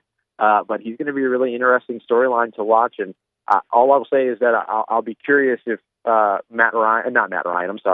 Cousins ends up right back on that quarterback series with as the young veteran or the older veteran with the young guy breathing down his neck. Yeah, I mean, just same show, different role a little bit this time, right? Ross, I'm not going to keep you, man. I know you got places to be. Thank you so much for hopping on with me and giving me the time this morning. Oh, dude, of course. Real pleasure. Take care. Stay safe. I'll talk to you here soon. Thanks for having me on. Absolutely. That's Ross Jackson there from Locked On Saints. Yeah, the Falcons just created a lot of internal issues that they just really did not need. I like his point there, though, about the tight ends. There is a lot of tight ends available just because Brock Bowers is the only one to go. So that is a position to watch here in the late rounds for the New Orleans Saints. All right, we're going to take a timeout right here. When we come back, we didn't think the Carolina Panthers were going to have a first-round pick. They wound up trading back in. So the Falcons, Bucks, and Panthers all make first-round picks. We'll react to those 3 picks and then talk about what they need in the remainder of the NFL draft. That's coming up after this here on Off the Bench. 104.5 ESPN Baton Rouge. Off the Bench with Hester and T-Bob. ESPN Baton Rouge, New Orleans, Alexandria, and 1130 The Tiger. Community Steel Company, CommunitySteelCo.com. Go to Community Steel today if you need purlin, tubing, steel building, sheet metal, accessories, whatever the case may be. Community Steel has you, man, and they're live, local. They have Well, they have the best prices because they buy the steel direct from the wholesaler, the manufacturer, everything right there on site. I mentioned the live and local sales team, right? An actual human sales team that you get to know, form relationships with. They know how to best serve your business. And the fact that they're in Gonzales, man, you literally just go pop over and see the product and get to know them in person. It's not email relationships. I'm filling out online order forms. Ask any questions that you want. Look, there's a reason why all these national steel companies are pissed off at Community Steel, and it's because they are disrupting the industry by better serving their customers. So go see them today. Community Steel Company, communitysteelco.com. Our listeners fire off their opinions on the jimsfirearms.net hotline at 499-1045. Keep listening for your next chance to shoot us your thoughts with the jimsfirearms.net hotline on 1045 ESPN Baton Rouge. Bayou Chrysler Dodge Jeep Ram is taking $11,000 off the new 23 Dodge Charger. We're open for business in our beautiful new showroom and taking $11,000 off the powerful new Charger. All new Bayou vehicles come with a 1 million mile warranty. The crew at Bayou Automotive is going to do right by you.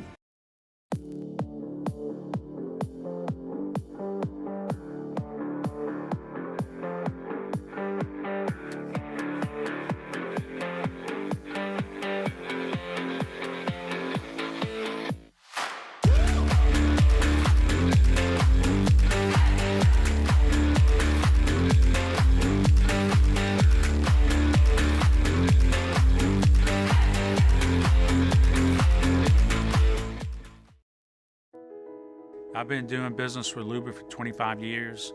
They're dependable, trustworthy. It's just the attention to detail with our clients. Our folks have years and years of experience. They're highly trained professionals, but many companies have that asset. What I'd like to think makes Luba a bit different is that we use those talents in a way that truly is dedicated to serving the needs of the folks who depend on us.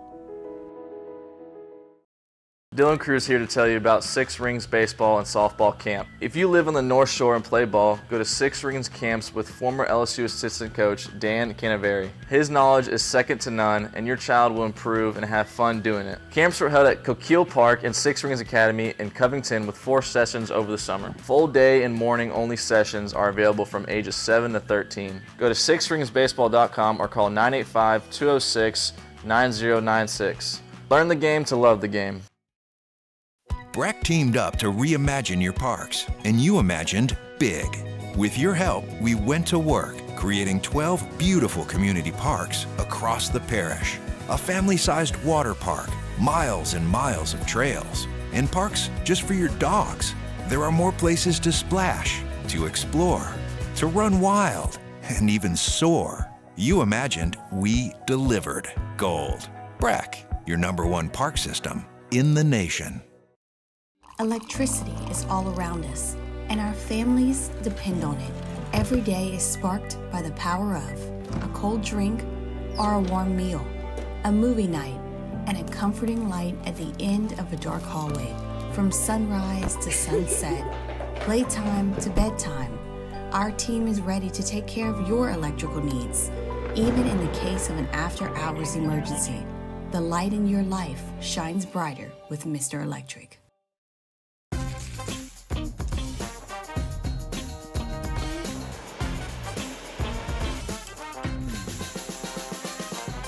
The best kept secret in Sandigrove, join us for the Friday edition of Live at Lunch from Rufino's on Highland Road.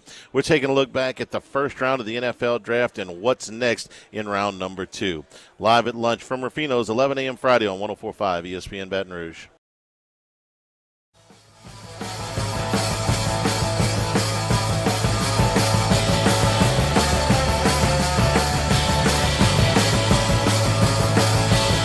All-Star Toyota presents Off the Bench with Hester and T-Bob. ESPN Baton Rouge, New Orleans, Alexandria, and 1130 The Tiger.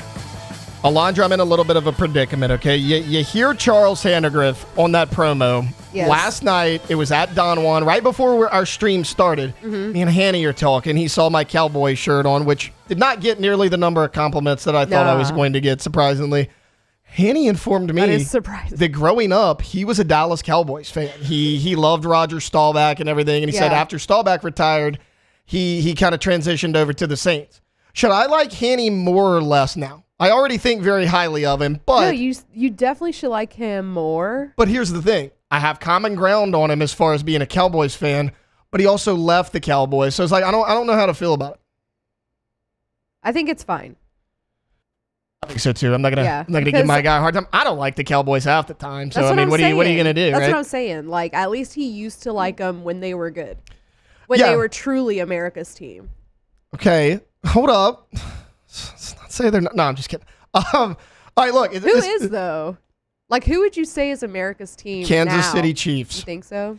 It's whatever team's winning at that time. There are so many bandwagon people. When Tom Brady was in New England, it was the New England Patriots. Patrick Mahomes is with the Chiefs. It's the Kansas City Chiefs. Yeah. I mean, you go like people are like, I've been a Chiefs fan for years. I'm like, yeah, 4 years. Like that's that's years. That's where we're at. But look, speaking of teams that the New Orleans Saints don't like, as far as the Cowboys go, I want to look at the NFC South, kind of the first round recap. Those three teams. We're going to start with the Atlanta Falcons because they, without a doubt, made the biggest splash in the first round, not necessarily in a good way. So they're on the board at number 8. A lot of people are like, hey, are you going to take Dallas Turner? So they were 25th in the entire NFL in terms of pass rush win rate on their defensive line. That's not very good. That's obviously in the bottom 10 of the league. No pass rushers had win. As a matter of fact, no defensive player win until pick 15, but you have your pick right there. A lot of people thought it was going to be Dallas Turner. If you liked Jared Verse better, that could have been another pick for you. Instead, the Atlanta Falcons, after just making the biggest free agent signing of the offseason, bringing in Kirk Cousins from Minnesota, they decide, look, we're also going to go quarterback here. We're going to take Michael Penix Jr. out of Washington. Now, this is not a shot at Michael Penix Jr. I don't care which quarterback they would have taken here. I think it's a bad pick. Why make this pick? You need so much on defense. You need help with pass catchers. You had so many quality options at so many positions of need. And instead you're like, hey, we're going to get an insurance policy for Kirk Cousins. Now, look, you gave Cousins a 4-year deal in the offseason, but as far as a cap hit goes, that contract's front-loaded a little bit. After the first 2 years of that deal, the cap hit drops off significantly. So you could say, well, they could move on from Kirk Cousins after 2 years. If Cousins doesn't get hurt and performs well, I think he will perform well because I think Kirk Cousins is a good quarterback, then you're sitting Michael Penix Jr. for 2 years, which is fine. I think he's a little bit raw. We had Ross Jackson on last segment. He was talking about Penix's mechanics being a little bit off. I think he throws off of his back foot way too much, which is a good way to get intercepted in the National Football League, but he has some time to work on that. But at the same time, if you're like, hey, we're bringing him in as an insurance policy in case Cousins goes down because he had the Achilles injury last year. Michael Penix Jr. had an Achilles injury in college. He also had an ACL injury in college. The biggest knock on Michael Penix coming into this NFL draft was his medicals. How was he going to perform? Now, he passed all of them. There wasn't any major flags, but the injury history and the concerns are certainly there. So you bring in a quarterback in case your starter goes down with an injury, who he himself has had to recover from multiple season-ending injuries. I really didn't like this pick. And again, this is not I don't like Michael Penix. I don't like this fit for the Falcons. Now, you look at that to say, what are they going to do the rest of the NFL draft? I think they go defense heavy the rest of the NFL draft. Now, receiver wouldn't hurt either, but they got Drake London. You imagine Kyle Pitts' role is going to expand now that he has a legitimate starting quarterback on his team. You could get a quality number 2 or number 3 in the transfer portal, free agency if you're the Atlanta Falcons. So I don't think receivers is as big of a need, but you got to go pass rusher. There's guys out there. T'Vondre Sweat has fallen. Look, for obvious reasons. We know about the DWI issue and his off-the-field problems coming into this NFL draft. He's fallen. He's a guy that could certainly help you. There's a lot of edge rushers out there. Only 3 edge rushers went in the first round. Latu, Dallas Turner, and Jared Verse. Those are certainly 1, 2, and 3. Oh, and Chop Robinson. Four edge rushers went, but there's still a lot of talent at the defensive end position that you can go to, which I thought they were going to do in the first round. As far as the Tampa Bay Buccaneers go, they're at 26 overall. They do not trade up or down. You knew it was going to be offensive line here. You just didn't know where. They take Graham Barton. Now, I talked about it earlier when the Cowboys traded out of 24. I was a little upset because I really wanted Graham Barton, and I thought there was a good chance that the Tampa Bay Buccaneers were going to take him. A lot of people thought it was going to be Jackson Powers Johnson, a guy who Ross just mentioned last segment. He's a guy that can play guard or center. But Graham Barton's versatility, he's a guy that started at left tackle last season at Duke purely out of necessity. I think he's 100% going to be a center in the National Football League, which is good because the Bucs don't need a left tackle. Tristan Wirfs proved that he could move over from the right to the left. He was a really good left tackle a year ago. You just paid Baker Mayfield all that money. What's the best way to ensure that he stays on the field and stays healthy? Get him a good offensive line. I think that was a big issue last year. I think Rachaad White showed flashes in the running game, but at one point in the season, I believe it was like week 9 or 10, they were dead last in rushing yards per game and yards per carry.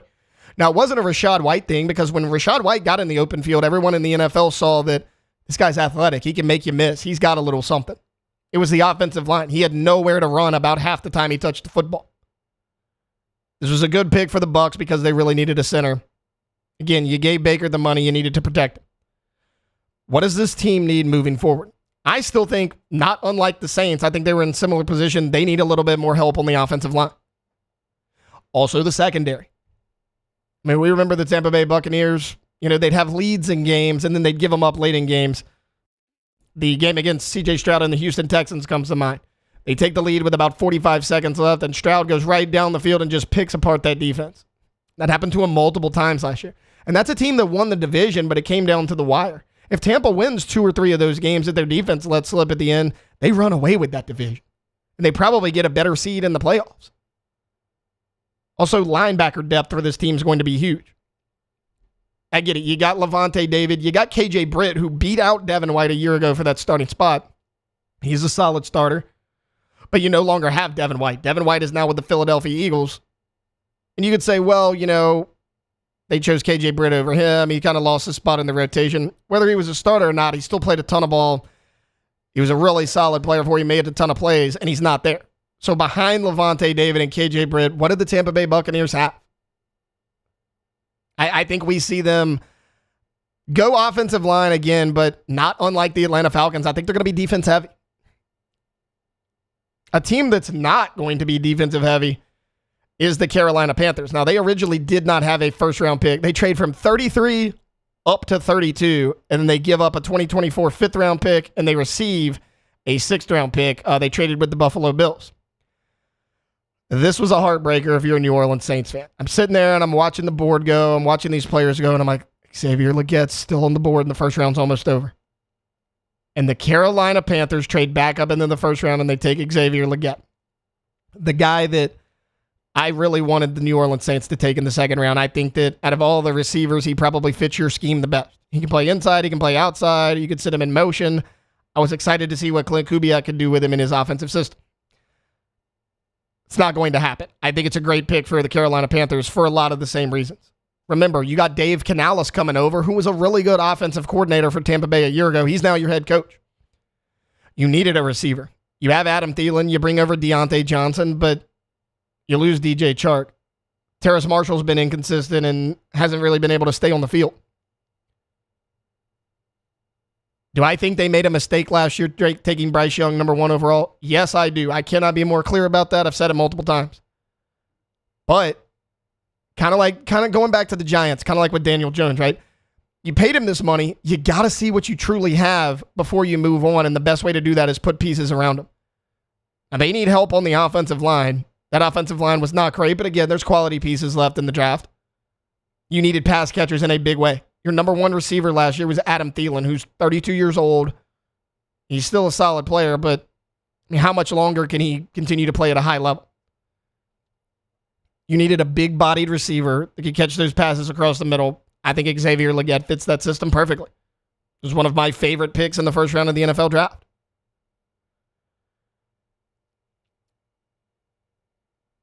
As far as the Saints go, all of these teams, I really do expect outside the Panthers to go defensive heavy.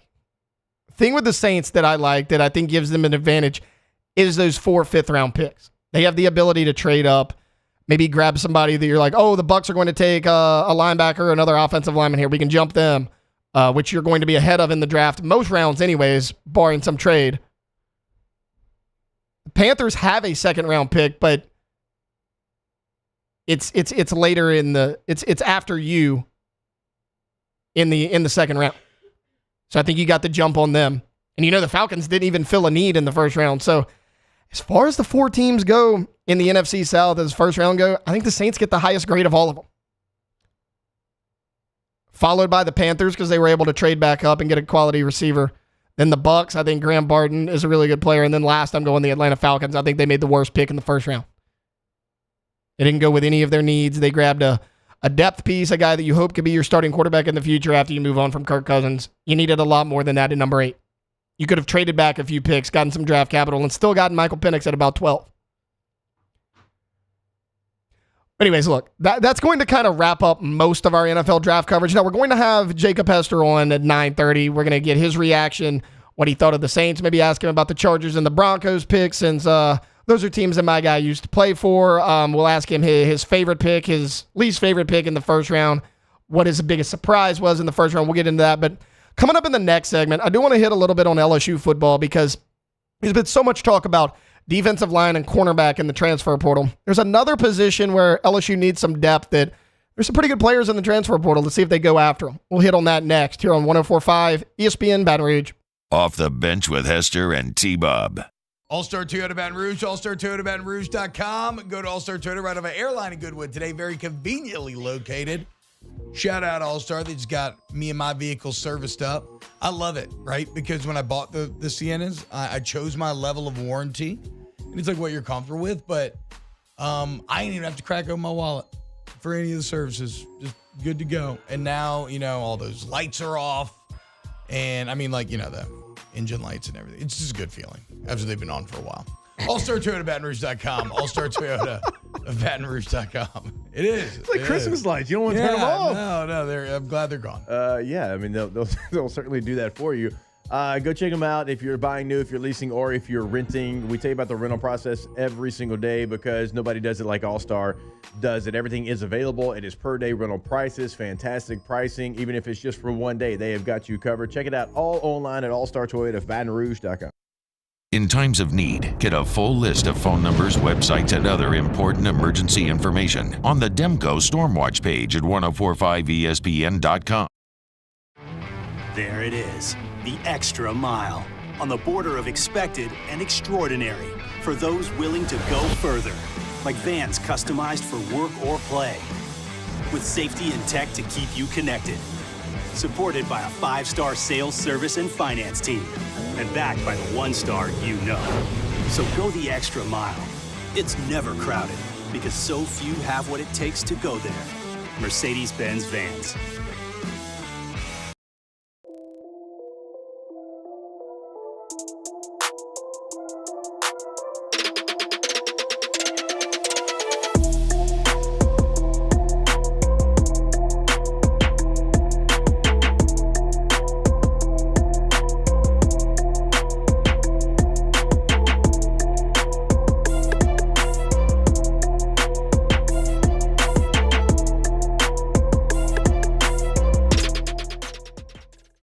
Hey, it's Matt Moscona. For years, you've heard me tell you about Insurance Network of Louisiana, helping you find better coverage for less money. But it's not just for your home and auto. They also offer commercial property. So, retail stores, professional offices like doctors, dentists, attorneys, clothing boutiques. Insurance Network of Louisiana can find you better coverage for less money. They service the entire state of Louisiana, and they're local. So call today at 293-0450 or lainsurance.net.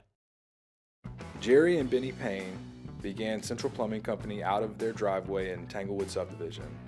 50 years later and 4 generations down the road, we continue to serve Baton Rouge and the surrounding areas for all of their plumbing needs. Residential, commercial, industrial, or hospitality, Central Plumbing is here 24/7, 365. We want to thank our customers, family, and friends for 50 years of success. And looking forward to 50 more. Power up your next project with John Deere Deals by Sunshine. Whether you're working hard or playing hard, our knowledgeable team will help you find the right product for you. Ask us about our amazing tractor package promotions. Learn more about what it means to be powered by sunshine at sunequip.com.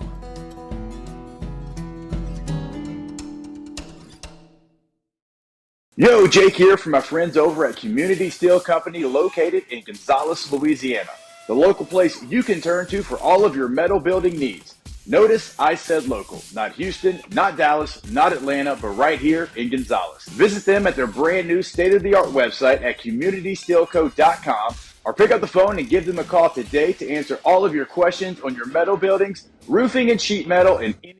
Join me for a Friday edition of the Hunt Palmer Show presented by Corks, Cajun Fried Fish and Shrimp. Preston Guy on the LSU draft destinations. And we get you ready for LSU and Auburn in baseball. Hunt Palmer Show 1 to 3 weekdays, 104.5 ESPN, Baton Rouge.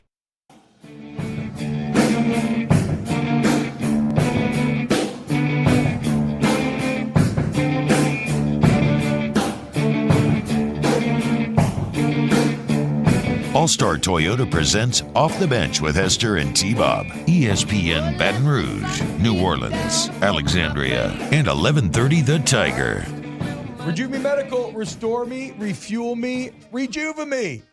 RejuveMeMedical.com or go see him today. Remember, Baton Rouge, Metairie, Slidell, Shreveport, now Monroe as well. You go and get your free consultation. They draw your labs, and then your body becomes a guide to put together a plan for you to treat the untreated effects of aging. Maybe this is something like HRT or semaglutide.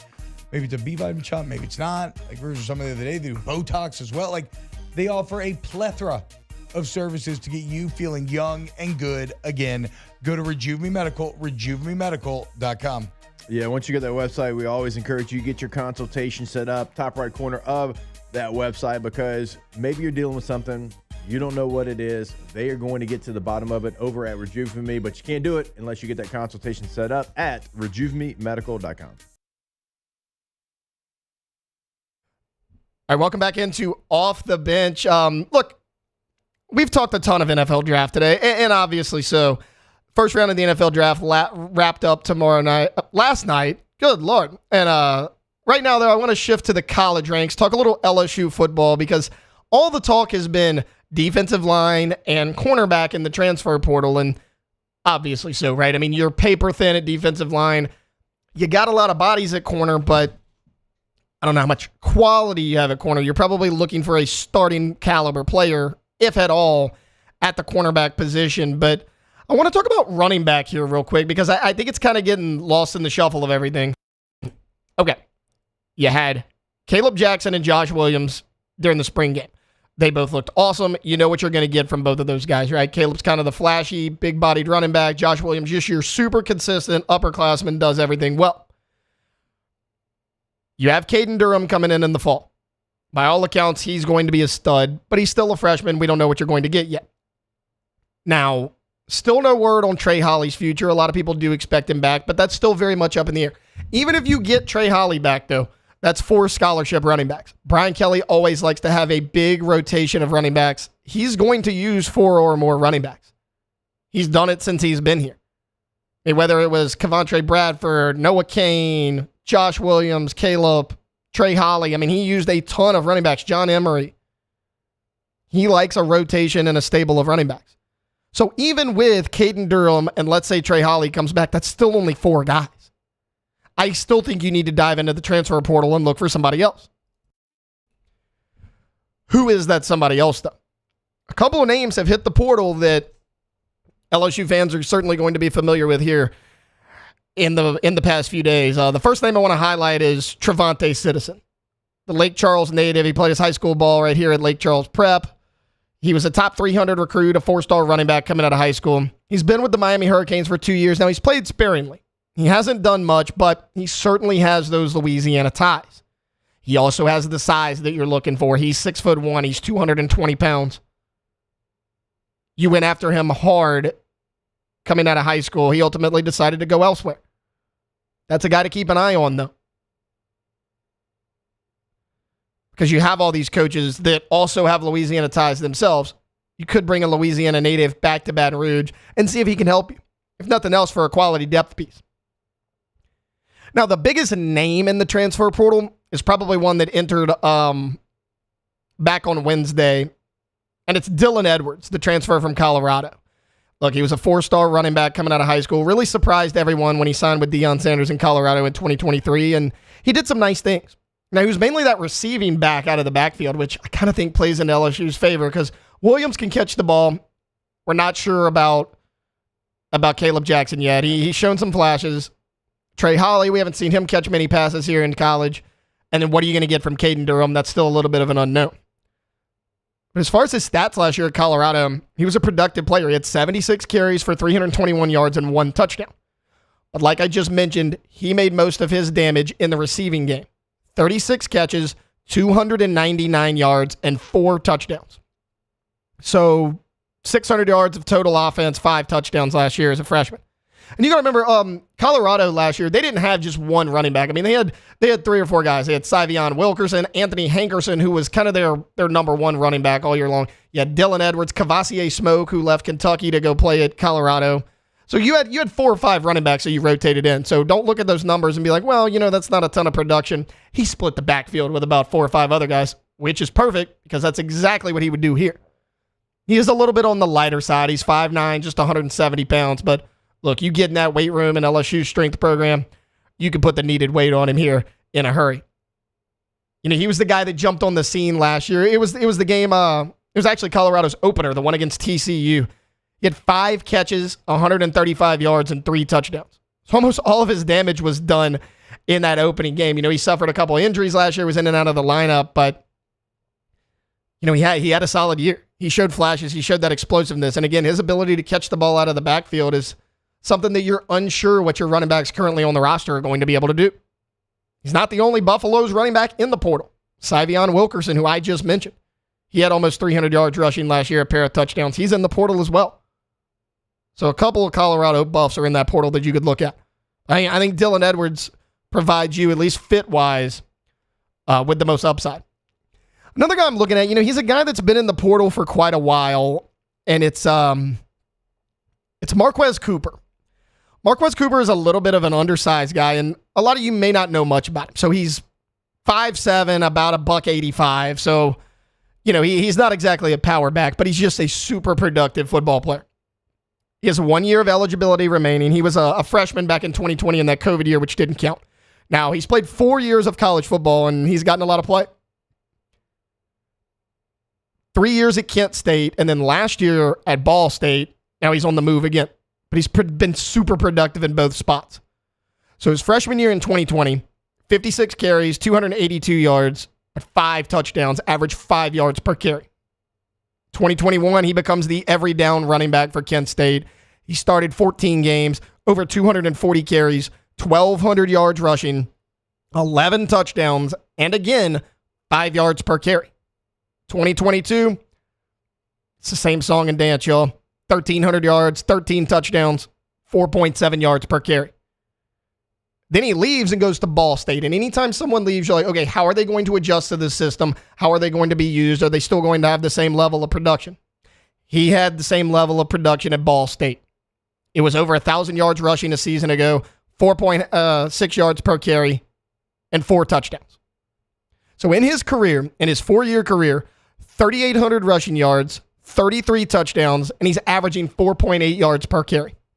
I don't care about the size. I don't care about where this guy played. That type of production, if you're looking for a depth, look, at LSU, they're going to use multiple running backs, right? We just talked about it to open this segment. Brian Kelly likes to use 3, 4, 5 running backs. I think this guy can provide something for you. Now, he doesn't catch the ball out of the backfield quite as well as like a Dylan Edwards does. So if you're looking for a receiving back, maybe Edwards is the play there. But as far as a guy that's just been super productive, knows how to find the holes, you go watch this guy's tape. He's as explosive as anybody you'll see. Again, about 5 yards per carry over a 4-year career. He's over 800 carries, 809 carries in a 4-year career in college football is insane. Now, I know what you're thinking. Well, there's a lot of wear and tear on those tires. You're not going to ask him to carry the ball 200 times this year. I mean, he may get, 50, 60 carries this year, if that. Just a solid role player, a guy that I assume wants to prove that he can do it against a higher level of competition in college football. I think that's certainly a guy to look at. Also, Jalen Berger's in the transfer portal. He was the running back that, you guys probably know him from his Wisconsin days. LSU faced him back when they played Wisconsin. He played this last season at Michigan State. Was in and out of the lineup, only played in 5 games. But, when he was at Wisconsin, he had a couple good seasons, 300 yards as a freshman. In 2022 with Michigan State, that was his breakout year. 148 carries, 683 yards, 6 touchdowns. He's averaging 4.5 yards per carry in his career. He also didn't have the wear and tear as a guy like Marquez Cooper does. And the thing about Jalen Berger that I like, 6 foot, 203 pounds. So he's got a big body as well. I know that it's a position we're not talking about a lot. Just because you're so talented there, you don't have the depth there, though. I think all of these guys can provide you with quality depth if that's what you're looking for. Obviously, defensive tackle is going to be number one target. I think you're trying to bring in multiple defensive linemen. Corner as well, if there's a quality starter. We talked about Ed Woods from Arizona State. We'll see what he does, but I think the next position up after those 2 spots, you got to look at running back. Again, you really like your room. It's as talented as any room in the SEC with Caleb Jackson, Josh Williams, Caden Durham coming in, possibly Trey Holly. That is still up in the air, but those 4 guys are as talented as anybody. I still think you need another piece. Because if Brian Kelly wants to use 4 running backs, let's say he does, that's what he's typically done. Even with Holly back, you got Josh Williams, Caleb Jackson, Trey Holly, Caden Durham. If one of those guys goes down with an injury, it messes up your entire running back rotation. I think you got to bring in another piece, at least for depth purposes. There's a lot of quality guys in the transfer portal and some names there to keep an eye on if you are an LSU fan.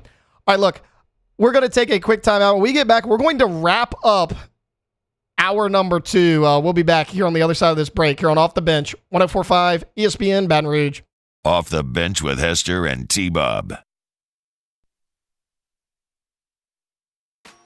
CentralPlumbing.org. CentralPlumbing.org, 925-8552. You got plumbing issues, you want to go to Central Plumbing. The Payne family. Been at it for 50 years, y'all.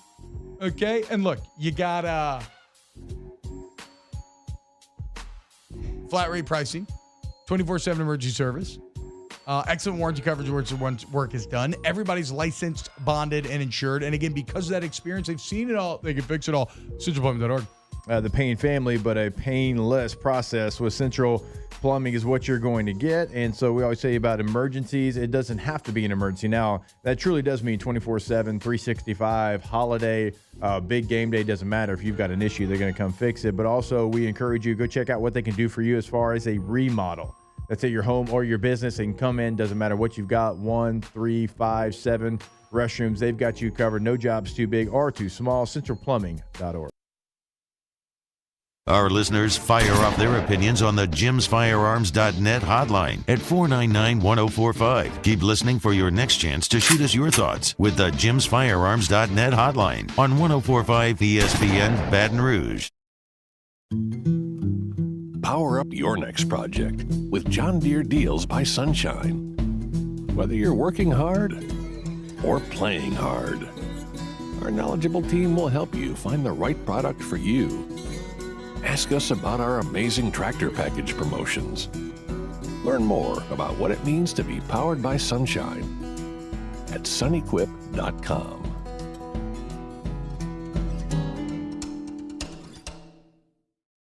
Bayou Chrysler Dodge Jeep Ram is taking $11,000 off the new 23 Dodge Charger.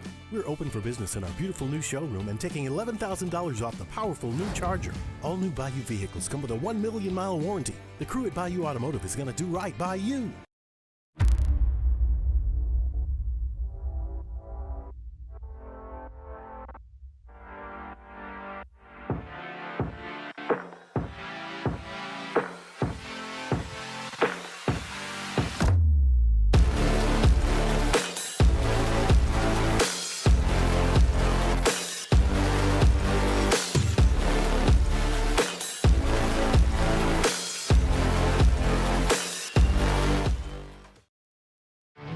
There it is, the extra mile, on the border of expected and extraordinary, for those willing to go further, like vans customized for work or play, with safety and tech to keep you connected, supported by a 5-star sales, service, and finance team, and backed by the 1-star you know. So go the extra mile. It's never crowded, because so few have what it takes to go there. Mercedes-Benz Vans. I've been doing business with Luba for 25 years. They're dependable, trustworthy. It's just the attention to detail with our clients. Our folks have years and years of experience. They're highly trained professionals. But many companies have that asset. What I'd like to think makes Luba a bit different is that we use those talents in a way that truly is dedicated to serving the needs of the folks who depend on us. Dylan Cruz here to tell you about Six Rings Baseball and Softball Camp. If you live on the North Shore and play ball, go to Six Rings Camps with former LSU assistant coach Dan Canaveri. His knowledge is second to none, and your child will improve and have fun doing it. Camps were held at Coquille Park and Six Rings Academy in Covington with 4 sessions over the summer. Full day and morning only sessions are available from ages 7 to 13. Go to sixringsbaseball.com or call 985-206-9096. Learn the game to love the game. At Relief Windows, we're more than windows. We're windows, doors, hardy plank, and vinyl siding. But our #1 product is always customer satisfaction. Visit us. Matt Moscona inviting you to join us for Friday's AFR, presented by Don Juan Cigar Bar. We're live from the Zurich Classic, recapping day 1 of the NFL Draft, getting you set for baseball at the box. Join us 3 to 6, 104.5 ESPN Baton Rouge.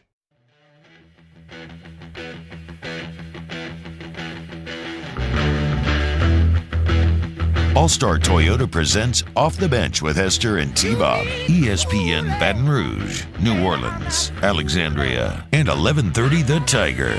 All right, welcome back into Off the Bench, the final segment of hour number 2 here on a Friday edition of Off the Bench. Taylor Sharp here with you, sitting in for Jacob Hester and T-Bob Hebert. They will be back on Monday morning. As a matter of fact, bright and early tomorrow morning, our guy Jacob Hester will be on a flight back to Baton Rouge. He can't get back soon enough because he told us it was 41 degrees yesterday morning, and he packed way too light. I got to ask him if he got wound up getting one of those heavy coats that he said he was going to get when we have him on here at 9:30. Alondra, I was going to have you quiz me on hockey because the hockey playoffs are going on, and I like to talk to the guys in the chat about it, but I would have failed miserably at that, and I didn't want anybody laughing at me any more than they already do. So we're gonna pivot a little bit because there's a discussion in the YouTube chat, and I gotta ask. Tensions that were pretty high last night at Don Juan because Hunt Palmer had his Bengals jersey shirt on. Is that what I'm hearing? I think so, yes. I left after the Saints pick, but I think there's some controversy with the shirt that he was wearing. He was wearing a Bengals shirt. My contention with Hunt is that he was drinking a Bud Light, and that is just a terrible beer. Okay. But that's probably a more offensive thing than the Bengals shirt, to be honest. But yes, Bengals shirt, not a hit at Don Juan last night. It didn't sound so. And your Cowboys shirt was not a hit at Don Juan last night either. You brought me right into my next question. Here's my question for this is for everybody in the room and everybody listening and on the YouTube chat. You can chime in as well. I obviously have a unique take on this because I'm one of the parties involved. Whose fandom is more annoying? Me as a Cowboys fan or Hunt as a Bengals fan? I'll let you two answer first. I don't think I care enough. Okay. But if I were to pick, probably Cowboys. Shocker. You're the worst. They're just so bad. And you continue to build in your head that they're going to do better this year, and they're not. We're getting there. Every year is your year. We're getting there. Okay. Well, first off, I'm not the unrealistic fan, but we're getting there. That's why I'm actually going to side with me. Cassie, which fandom is more annoying? Hunt as a Bengals fan or me as a Cowboys fan? Oh, wait. Sorry. Go ahead. I think I have to agree with Alondra. Yeah. Sorry. Okay. Well, I've been ganged up on multiple times this morning. I'm going to explain to you why it's actually Hunt Palmer. Look, I love LSU just as much as everybody. I hope Joe Burrow and Jamar Chase, I hope they win 10 Super Bowls together. I will be pulling for them. Here's why I'm saying that Hunt's fandom is more annoying than me. I have been a lifelong Cowboys fan. I have never seen a Cowboys Super Bowl appearance. I have never even seen that many playoff wins. And I get it. I continue to hold out hope that something's going to change. Not till Jerry dies. But one thing, well, Stephen Jones will take over after that, so I'm just in a lifelong misery. The thing that I'm siding with me for is, one thing you can't call me is a bandwagon fan. I mean, I have seen zero success. I grew up as a Cowboys fan. Think about my guy, Hunt Palmer. He's been a Bengals fan for about 4 or 5 years. Now, he admits that. He says, look, I've been a Bengals fan for a couple years. And again, I love LSU just as much as everybody. I wouldn't even call that bandwagon, though, because you're a fan of Joe Burrow, so who's from LSU. So I wouldn't even call that a bandwagon fan. I would call that you're a Joe Burrow fan, so you're going to be a fan of the team that he plays for. Agreed. So my question is, like, if some reason, Burrow's contract's up, he's a free agent, they decide to trade him, does Hunt stay with the Bengals or does he follow Joe Burrow? He's probably going to follow Joe Burrow. So that's what I'm saying. His fandom is not true to the Bengals. Just wear a Joe Burrow jersey or something. Just wear an LSU Joe Burrow jersey. I'm cool with that. My guy, if he's listening, he'll come in at noon and be like, Tyler, you're an idiot. Everybody hates the Cowboys. I get it. Everybody hates the Cowboys. But look, I'm always a Cowboys fan. And I'm a Saints fan as well. I mean, make no doubt about it. I follow the Saints very closely. We spent an hour and a half talking about. I don't get why Saints fans are like, Taylor, you can't like the Saints and the Cowboys. Yeah, I can. They're rivals. They're not even the same. They're not the same division. That'd be like me showing up to work wearing a Michigan State jersey and everybody be like, the audacity to wear LSU's rival. They never play, guys. They play once every 3 years. Anyways, I think Hunt's fandom is worse than mine. That's another topic for another day. All right, look, coming back, we got a full hour left with you. That's coming up here on 104.5 ESPN. Off the Bench with Hester and T-Bob. Accutemp Baton Rouge, AccutempBR.com, AccutempBR.com. All your AC, heating, and electrical needs. You want to go to Accutemp of Baton Rouge? Go look at the online reviews, guys. They are unreal, okay? And the reason is because kind of their core mission statement is service to the highest degree. And like I tell you today, that ain't just lip service, my friends, okay? That's real talk. Real talk. Real service. And if you need a whole home generator, storm season around the corner, you make sure that you got that peace of mind. Get that free estimate from Accutemp. Again, you go to AccutempBR.com. You can schedule online. You can call them up. And prepare to be blown away in the same way that my wife was the first time we used them. Also, ask about the Star Club membership, where it's just a flat monthly fee and they stay on top of everything for you. Make sure you avoid any catastrophic issues down the road. Accutemp Baton Rouge, AccutempBR.com. Bayou Ford has $10,000 off F-150s, $10,000 off the new F-150 truck, plus 1.9% for 72 months. And all new Bayou Ford vehicles come with a 1 million mile warranty. The crew at Bayou Ford is going to do right by you. The Windsor Senior Living Community in Mandeville, Louisiana is a beautiful, vibrant apartment community geared towards seniors. They are nestled right in the heart of Mandeville, where seniors live a more carefree lifestyle in spacious apartments with the peace of mind that comes from having a little extra help. Call the Windsor at 985-624-8040 to schedule a lunch and tour. Come see how the Windsor can be your passport to peace of mind. Breck teamed up to reimagine your parks, and you imagined big. With your help, we went to work, creating 12 beautiful community parks across the parish. A family-sized water park, miles and miles of trails, and parks just for your dogs. There are more places to splash, to explore, to run wild, and even soar. You imagined, we delivered. Gold. Breck, your #1 park system in the nation. Electricity is all around us, and our families depend on it. Every day is sparked by the power of a cold drink or a warm meal, a movie night, and a comforting light at the end of a dark hallway. From sunrise to sunset, playtime to bedtime, our team is ready to take care of your electrical needs, even in the case of an after-hours emergency. The light in your life shines brighter with Mr. Electric. Hey, it's Matt Moscona. For years, you've heard me tell you about Insurance Network of Louisiana, helping you find better coverage for less money. But it's not just for your home and auto. They also offer commercial property. So, retail stores, professional offices like doctors, dentists, attorneys, clothing boutiques. Insurance Network of Louisiana can find you better coverage for less money. They service the entire state of Louisiana, and they're local. So call today at 293-0450 or lainsurance.net. Jerry and Benny Payne began Central Plumbing Company out of their driveway in Tanglewood Subdivision. 50 years later and 4 generations down the road, we continue to serve Baton Rouge and the surrounding areas for all of their plumbing needs. Residential, commercial, industrial, or hospitality, Central Plumbing is here 24/7, 365. We want to thank our customers, family, and friends for 50 years of success. And looking forward to 50 more.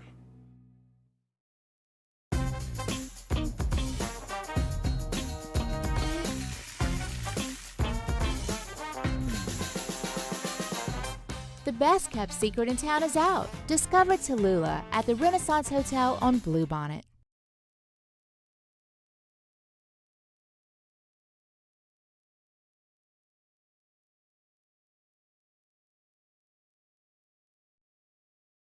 Let we go! All-Star Toyota presents Off the Bench with Jacob Hester and T-Bob Hebert. Yeah. Off the Bench with Hester and T-Bob. Hey, P, they said I got to come off the bench. All-Star Toyota presents Off the Bench with Hester and T-Bob. Yo. Yo, welcome into hour number 3 of Off the Bench. You're on a Friday edition of OTB. Taylor Sharp here with you, sitting in for T-Bob, Hebert, and Jacob Hester. Look, we have talked a ton of New Orleans Saints, all things NFL draft. Really, for the first 2 hours of the show, I want to shift our focus a little bit to the New Orleans Pelicans. They're kind of getting lost in the shuffle of everything, right? They have a playoff series with the Oklahoma City Thunder. They dug themselves in an 0-2 hole. And to talk about it right now, I want to have on Leo Henderson from Boot Crew Media. How are you doing today, man? I'm well, man. I'm well. Thank you for having me. Yeah, absolutely. Look, wanted to get you guys on because everybody out there at Boot Crew Media, you guys do such a good job with the Saints and the Pelicans. And, I just didn't have the heart to sit up here and talk to myself about the struggles of the New Orleans Pelicans. So, look, let's just hop right into it. The Pels, they're down 0-2 to the Thunder. If at all, what can this team do to bounce back in this series? Man, so it's a couple things they can do. I think that you saw in game 2, they actually used Jonas. He seemed to be the only person in this series who has had a clear advantage. So playing inside out was a huge help for them. He got 20 rebounds in the first game. The second game, he only had 7 rebounds. He had 19 points. He got to the free throw line. He's a clear disruptor. He can take away Chet Holmgren pretty much, who's been a weak side help for them. Now, I think if the Pelicans continue to use Jonas as a presence, and when I say play through him, I don't mean Jonas needs to have 20 shots. I literally just mean he can initiate the offense, get him involved, right? And then from that point, maybe he gets Chet in foul trouble. But at some point, maybe they'll start to double, and maybe Bi gets more. He gets an open shot, or Trey or CJ. I just think that advantage can help the Pelicans a lot. So what do you, as far as the Thunder go, you look at the box score, they're scoring too many points in transition. They're out shooting you from 3. Outside of that, what is the biggest issue for the Pelicans so far in this series? Man, so look, the crazy thing is, right, the last game, it was a blowout. If the Pelicans can revert to what they did in the first game, which was muddy the game up, make it ugly. The Thunder, they play with a little bit more pace than the Pelicans do. SGA is probably the only person on the Thunder who likes to slow the game down. However, Jonas plays in the place that Shea wants to operate. He likes to shoot mid-range jumpers. He wants to get layups. I think if the Pelicans revert what they did to game 1, which in game 1 the Pelicans actually had more shots than the Thunder. They shot more total shots, and they shot 39 threes, right? So and they had, I think, more. They had more rebounds. They had more assists. They had more steals. If you revert to game 2, the Pelicans only shot 73 shots, and they only shot 26 threes. They lost the rebounding battle. They lost the assist battle, and they had 17 turnovers. You're never going to win a game when you have 17 turnovers. And most of them were self-inflicted. I think it was 8 offensive fouls that were just basically from picks. Now, Lito, go ahead, finish. No, I was gonna. So from that point, I mean, literally, you can't shoot yourself in the foot. If you want to beat this team, they're not going to beat themselves. They're the number 1 team in the West for a reason. And look, I'm just going to speak on the elephant in the room. Brandon Ingram has to play better. CJ McCollum has to play better, but specifically, Brandon Ingram has to play better. I understand B.I. is hurt. I get it. He's coming off an injury. But the playoffs are all about guys, the guy, the dude, the dog, the person who elevates the team. And if Brandon can't do that, I think that. I mean, obviously, it's clearly an issue. You saw in game one, he shot 17 shots. He was struggling. I saw, he wasn't his normal self. In game two, it was more of a mentality for me because he shot 2 shots in the first half. He shot 10 shots total in the game. If that's your best player and we're playing through him, you're never going to win a game if he doesn't go all out. He's got to shoot more than 10 shots. Yeah, no, he's obviously what makes this team go, right? Without Zion Williamson on the court, he's going to be your best player. We saw what made Zion so great. Everyone was calling it, the point Zion era. Ingram did that a little bit in game one, but like you said, he was so hesitant in game two. So outside of Brandon Ingram, you obviously have CJ McCollum there, but which player do you want to see step up for the Pelicans? Man, Trey has to get involved. You saw in game one, Trey had it going.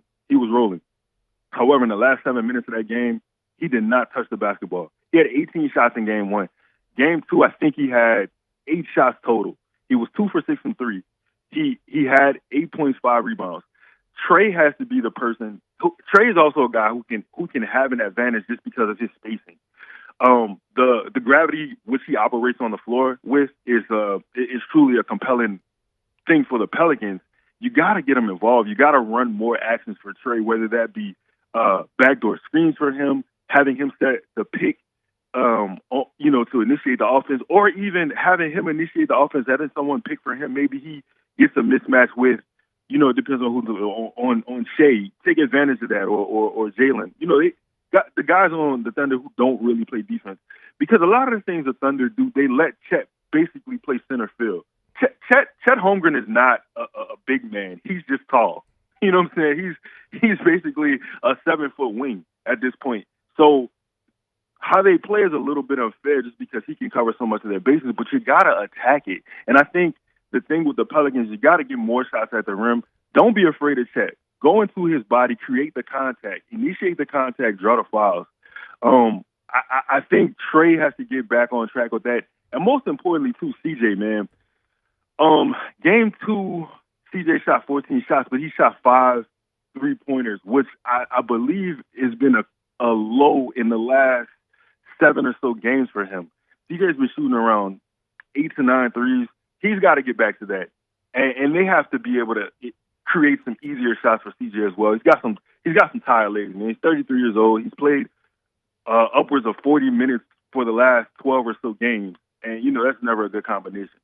So, Lito, that kind of leads me to my next question, right? Trey Murphy was so good off the bench for this team, but without Zion in there, he's been thrust into that starting role. You go back and look at the box score of game 2. You didn't get much production off of your bench, and they went 0 for 8 from 3 against the team that was hot from 3-point shooting. Which player coming off that bench would you really like to see? Well, I'll tell you what. So Larry Nance had a good first half. I like what he did rebounding. Najee Marshall, I think, I want to say a combination of Najee and Jose. They have to play better because they provide the energy. It's something about Jose Alvarado, man. I've counted him out multiple times throughout the season. He's a gamer. He's a person who changes the pace for this team because if you look at Jose Alvarado, he's technically the only point guard on the team.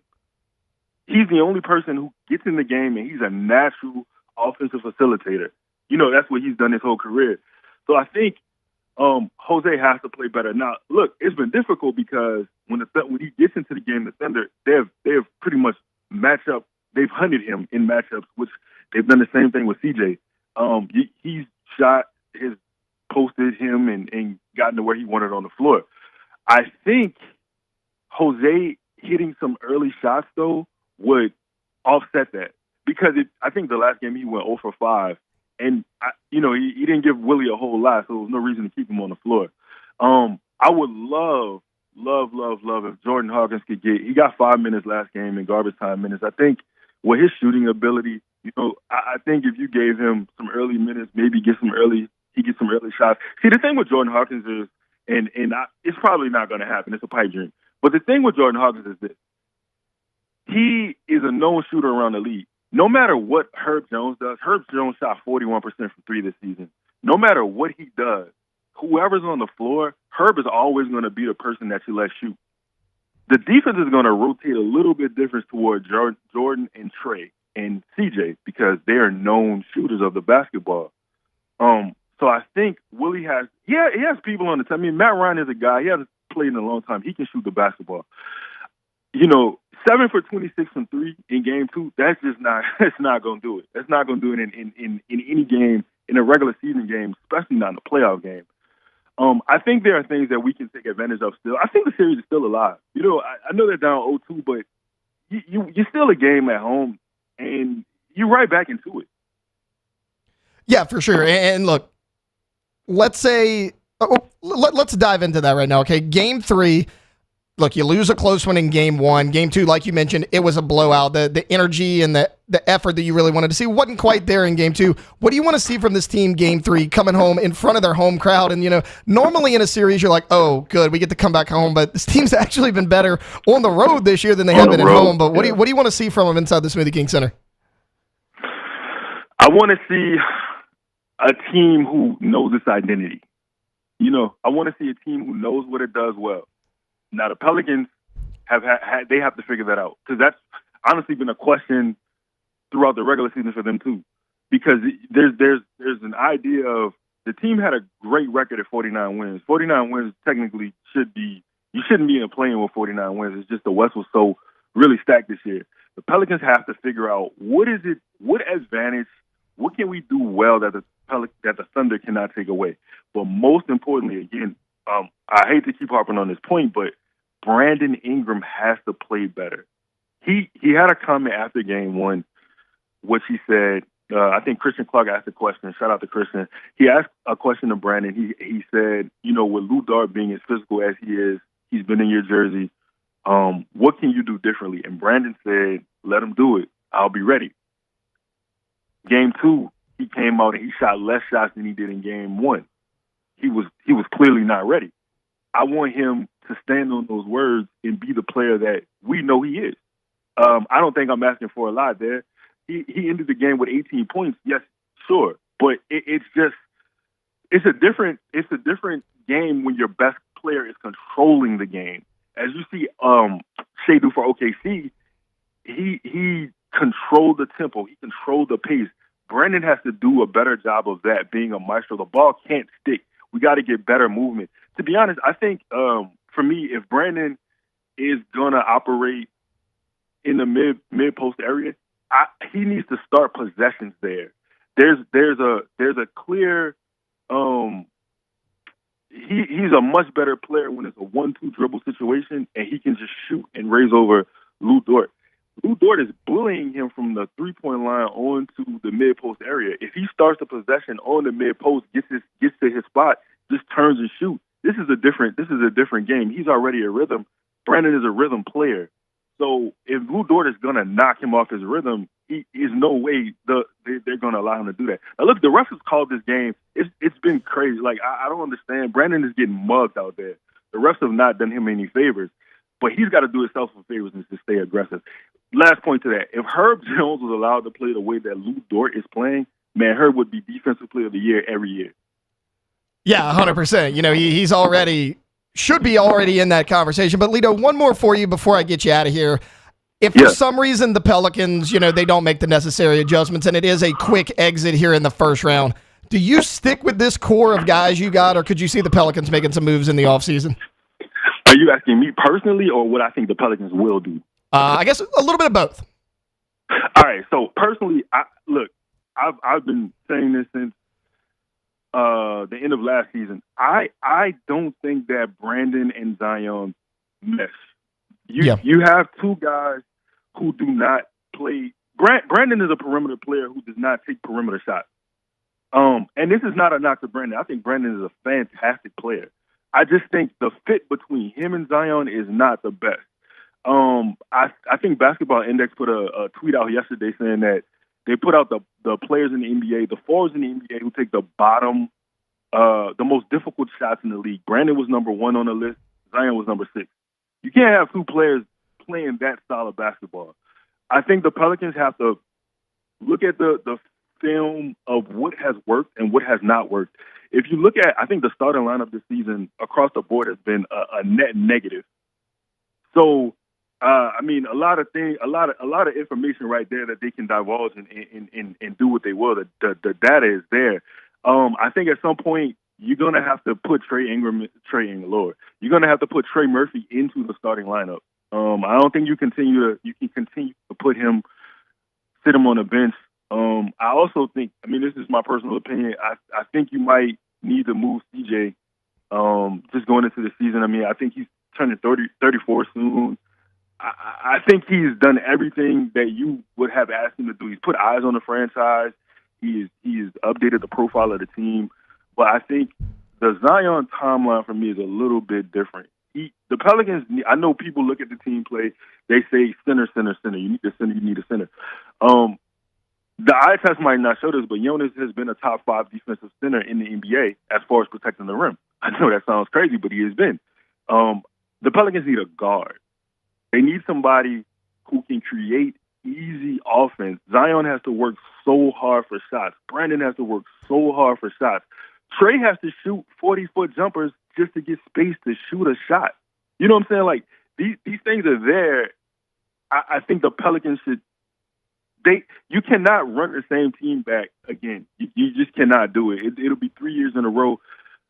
Larry Nance is a good player. He cannot be your backup center. You know, you lose a lot of rebounding when he plays. There's mismatches that, you know, you look at you look at the Jazz game, you look at the games you lost against Houston. Like, if the Pelicans win 1 or 2 more games, they probably will be the 5th seed. You know, like you avoid this whole situation, and that's speaking in hindsight. But yeah, you cannot run the same team back again. All right, that's Leo Henderson with Boot Crew Media. Leo, thank you so much for hopping on with me today, man. What's up, man? Thank you. No problem. Happy to be here. Yep, that was Leo Henderson there. Boot Crew Media. All right, look, we're going to take a quick timeout. When we get back, it's going to be back to the NFL draft a little bit. 3 LSU Tigers were taken in the first round of the NFL draft. We'll break it down, where they went. What's the fit like? Do we like it? Do we dislike it? That's coming up here on Off the Bench. 104.5 ESPN Baton Rouge. Off the Bench with Hester and T-Bob. ESPN Baton Rouge, New Orleans, Alexandria, and 1130 The Tiger. Get Gordon and get it done. 225-888-8888. That's 225-888-8888. If you get in an accident, you need somebody who's going to fight for you, you want Gordon McKernan Injury Attorneys. Also follow them on social media at Get Gordon, where they have sit-downs and great content with a lot of your favorite athletes, you know, the members of the G team. But check it out. If you are a high school graduating senior 2024, go to GordonGives.com and find details on how to enter to win one of 12 laptops that Gordon McKernan Injury Attorneys are giving away. Start college off on the right foot. A brand new laptop. Foot top. Is there a joke to be made there? I don't know. I think so. Get Gordon, get it done. Lap. Foot. You keep trying? I'm going to lap them toes. GetGordon.com. Turn his mic off. GetGordon.com is the website to go to see what they can do for you in the courtroom.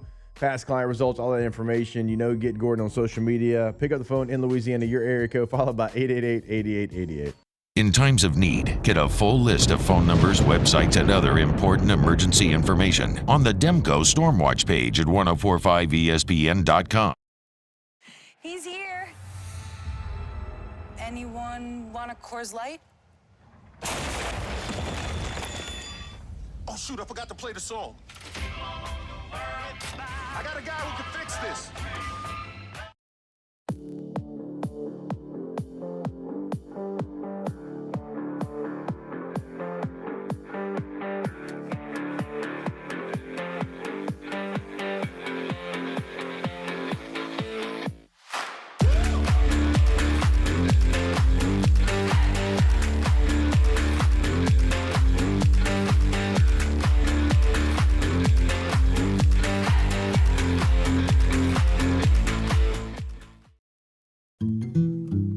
Power up your next project with John Deere Deals by Sunshine. Whether you're working hard or playing hard, our knowledgeable team will help you find the right product for you. Ask us about our amazing tractor package promotions. Learn more about what it means to be powered by Sunshine at sunequip.com.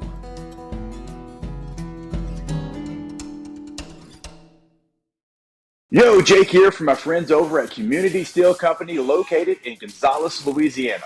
The local place you can turn to for all of your metal building needs. Notice I said local, not Houston, not Dallas, not Atlanta, but right here in Gonzales. Visit them at their brand new state-of-the-art website at communitysteelco.com or pick up the phone and give them a call today to answer all of your questions on your metal buildings, roofing and sheet metal, and any other steel needs you or your business need at 225-647-2020. There it is, the extra mile, on the border of expected and extraordinary for those willing to go further, like vans customized for work or play, with safety and tech to keep you connected, supported by a 5-star sales, service, and finance team, and backed by the 1-star you know. So go the extra mile. It's never crowded because so few have what it takes to go there.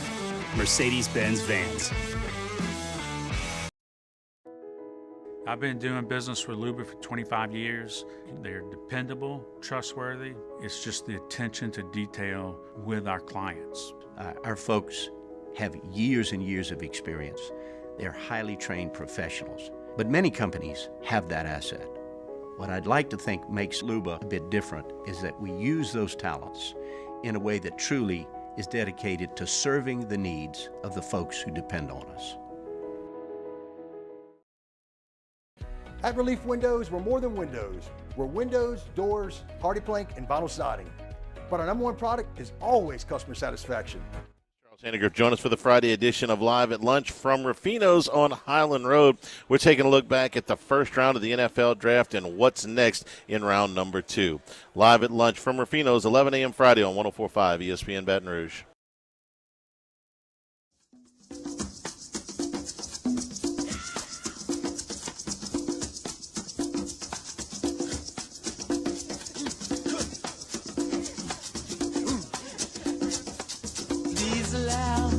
All-Star Toyota presents Off the Bench with Hester and T-Bob. ESPN Baton Rouge, New Orleans, Alexandria, and 1130 The Tiger.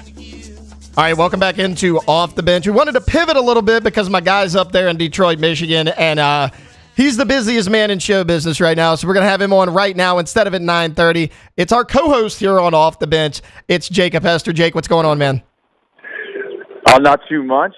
Just kind of reflecting on what happened last night. 6 quarterbacks. The corners had to wait. Obviously, Michael Penix. I mean, there's just so much to kind of reflect on, go back and kind of look at. The Saints got their tackle, which was the thing that we were watching the closest. But, yeah, what a wild night.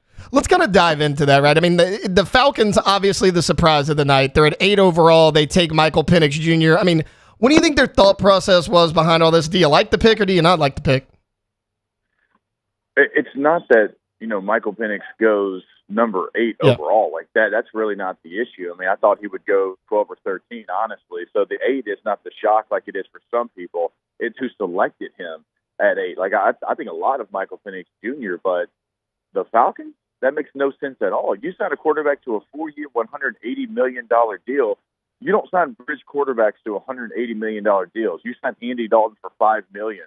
If you want a bridge quarterback, you sign Sam Darnold for $3 million. If you want a bridge quarterback, you don't sign Kirk Cousins to that deal. What does that tell your team, right? You have so many holes on the defensive side of the football that you could have filled it. Every single defensive player in the draft was available at 8. There had not one of them had been taken. In fact, they had to wait much longer than 8. And so you could have helped your team if you could have traded back and gotten probably another first-round pick from Minnesota, knowing they wanted a quarterback, and then gotten their other pick to select 2 defensive players. Like, it just doesn't make any sense to me. I mean, look, as someone who covers the Saints every single day, it's great because they don't have a first-round defender like a Dallas Turner coming off the edge trying to sack Derek Carr. They don't have Leatu Latu trying to sack Derek Carr. They don't have Quinyon Mitchell trying to intercept Derek Carr. So from like a Saints perspective, it's great. If I'm a Falcons fan, I'm pretty pissed off today. Well, so that's the thing, right? Like you said, not only is it Michael Penix, but you had your pick of the litter in terms of defensive players. This is a team that was 25th in the league last year in pass rush win rate. After you make that selection, then 4 pass rushers go in the end of the first round, so you don't have that option there in the second round. I don't get the pick at all, but look, a team you mentioned a little bit earlier who I personally actually think did a really good job in the first round is the Minnesota Vikings. So they trade up one spot, but you had Denver behind them, you had the Raiders behind them. They did that to ensure that those two teams couldn't jump them. Then later they jumped back into the first round at pick 17 to take Dallas Turner. What was your thoughts about what the Vikings did in the first round?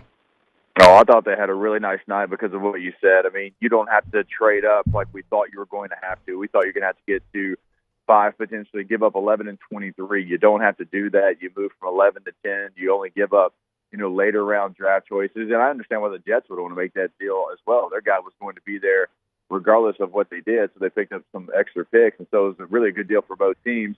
And then you're sitting there and you're like, wait a minute, hold up. Dallas Turner's still there? Like, yeah, we're going to be aggressive here as well. We're going to move up. Again, you don't give up a ton, and you select one of the best edge rushers in this draft. I mean, certainly you could have the argument with Latu and Turner. And so we thought they were going to have to package both picks for J.J. McCarthy. They don't have to do that. And then on top of that, they add Dallas Turner. That's a pretty good night for the Minnesota Vikings. Yeah, it was. And, speaking of a team that didn't have to trade up to get a quality pick, at least in my opinion, is the New Orleans Saints. They take Taliese Fuaga from Oregon State, a guy that, we had talked about a little bit on this show. What were your thoughts on the Saints pick? Yeah, they were always going to go tackle, and you're just trying to wonder which one falls to them. And you're right. Fuaga is somebody that we talked about. I think there was one episode that we did of the show where he was kind of the main focus. And so he's a player that we know well. He's a player that has been a physical player. I think he is somebody that has showed traits to that, kind of be a mauler. And, Trevor Penning showed some of that as well, but no disrespect to Northern Iowa. But, like, Oregon State played some really good teams in the Pac-12 over the last 2 years. And, he has been a really good player for them. And he's somebody that has some versatility to him as well.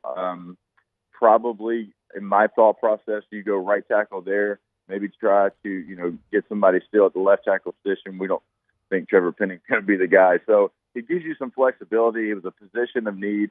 You had to have just an offensive lineman, and he is a good one. It's not like you had to reach for somebody. There wasn't that run on tackles that we thought there was going to be. And so you probably end up with the guy that you were always going to end up with. Now, Jake, as far as your Chargers go, they were at 5. You were on yesterday and you talked, are they going to take J.J. McCarthy? Like, nightmare scenario. They wind up not doing that, but they do stay at 5. What were your thoughts on what kind of draft they had in the first round? Oh, they did what Jim Harbaugh was going to do. The J.J. stuff was crazy. Gosh, you just hope that wasn't true, and thankfully it wasn't. But Joe Alt is like a Jim Harbaugh player. What was Jim Harbaugh's first couple of moves when he, became the head coach? He signed a Y tight end and a 235-pound running back, right? And he signed nothing but guys that are pointing to him being a 12 personnel, 2 tight end, physical, downhill running type of team. And so Joe Alt's sitting right there. It makes all the sense in the world for Jim Harbaugh. He was the best tackle in the draft. You now have Rashawn Slater and Joe Alt. You got 2 really good tackles. I would assume Joe Alt kicks probably to the right side. I don't think Rashawn Slater is going to get knocked off his left tackle position. So, yeah, I would have loved Malik Neighbors because you need playmakers as well. But when you kind of look at what Harbaugh has done through free agency, you kind of always knew this was going to be the move. And so as long as they didn't, try to draft J.J. McCarthy, I thought the Chargers had a couple of really good options. And the top options were, for me, Malik Neighbors 1 and then Joe Alt 2.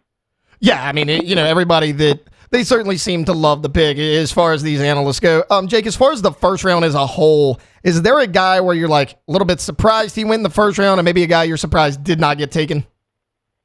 As far as someone that did not get taken, I think some of the receivers, certainly A.D. Mitchell, somebody that I thought was going to be a first-round pick. Him not going was a little bit surprising. Xavier Leggett goes in the last pick of the first round. As far as first-round surprises, Ricky Pearsall maybe, not like a slight at him. I think Ricky Pearsall is a really good player. He tore up the Senior Bowl.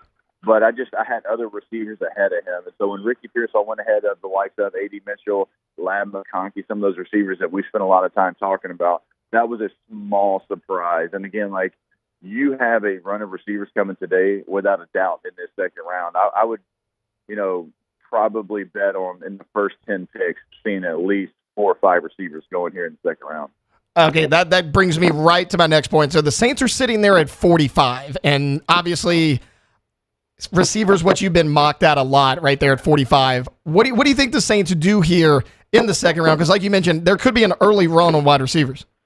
Yeah, if there's a tackle that they love, they might go tackle like we talked about the other day. But if there's not a tackle that they feel like is a starter quality, they'll go receiver. I think certainly with guys like Keon Coleman and others like we've already talked about available, one of those receivers, there will be a run, but there'll still be a receiver. I think they're at 45. Rosengarten from Washington, the tackle, you've heard me talk about him a lot. If he's there, I would love the Saints to like him. At 45, it's not a sexy draft, but if you go tackle, that fills two needs because you don't have anyone right now, right? And so you're kind of starting over from scratch at that position. You have receivers. You just would like to add one. You need to probably add another tackle. So if there's a receiver there that makes sense, I'm okay with them, selecting over tackle. But if there's also a tackle there, I still think that is the top need for the Saints. Now, Jake, we obviously know that you are a Chargers fan because that's the team that was fortunate enough to draft you when you were heading out. One of their biggest rivals, the Las Vegas Raiders, waited a little bit too long. They're the only QB-needy team in the first round that did not take one. Where do you think they go forward? Because they got Brock Bowers, who's a great talent, but who's going to be throwing him the football? Yeah, it's going to be the question for the Raiders because you probably thought that they were going to go Penix at 13. Right, and then so when he's not, and you kind of look at your draft board, and the next quarterback up's probably Spencer Rattler, right? You're not going to select him 13 overall, and so what do? You go best player, and I think Brock Bowers is the safest player in this draft. I think he is somebody that is going to play his rookie contract, and they're going to offer him another contract as soon as that one's over. They're going to give him his fifth-year option, and I say that because he is going to be a quality football player. They have a ton of tight ends there in Vegas. I understand that. They drafted Michael Mayer out of Notre Dame last year. But, look, they have Aiden O'Connell at quarterback. They're not going to be an 11-personnel team. They're not going to go 4 wide. They are going to be a 12-personnel team. They're going to try to, do it in different ways. They're going to try to do it, run the football, hitting intermediate passes. Then when they take a shot, it's Devontae Adams. But they're not going to be a spread team that just goes up and down the field with Aiden O'Connell at quarterback. And so they looked at their board. Their guys weren't there. They said, look, Brock Bowers is a top 10 talent. We're here at 13. Let's don't overthink this. Yeah, for sure. That does make a lot of sense when you put it in that perspective. Jake, before I get you out of here, everyone that was watching the draft on TV last night, the main takeaway was the unbelievable crowd. What was the vibe like last night during the first round? Oh, the crowd was we got there 3 hours, I think, before the draft. It started before anybody was on the clock, and it was already packed. The place that we were doing our show from was incredibly packed. It was just wall-to-wall people. Obviously, they set the record, 275,000 people. And I love the fact that Detroit gets something like this. I think we talked about it yesterday.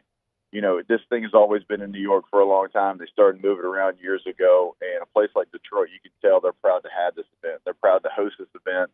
And they want to show up. They want to show out because, they're one of the, franchises that have been around the longest, right? So they've been waiting for moments like this, just like I'm sure Green Bay is going to be great next year. So I've been to a couple of these things. I have never seen the amount of people that we saw last night in Detroit. Now, Jake, 2 more for you before you get out of here, and it's kind of a two-parter. 1, did you wind up getting you a jacket heavy enough for the Detroit weather? And 2, what does your schedule look like for today?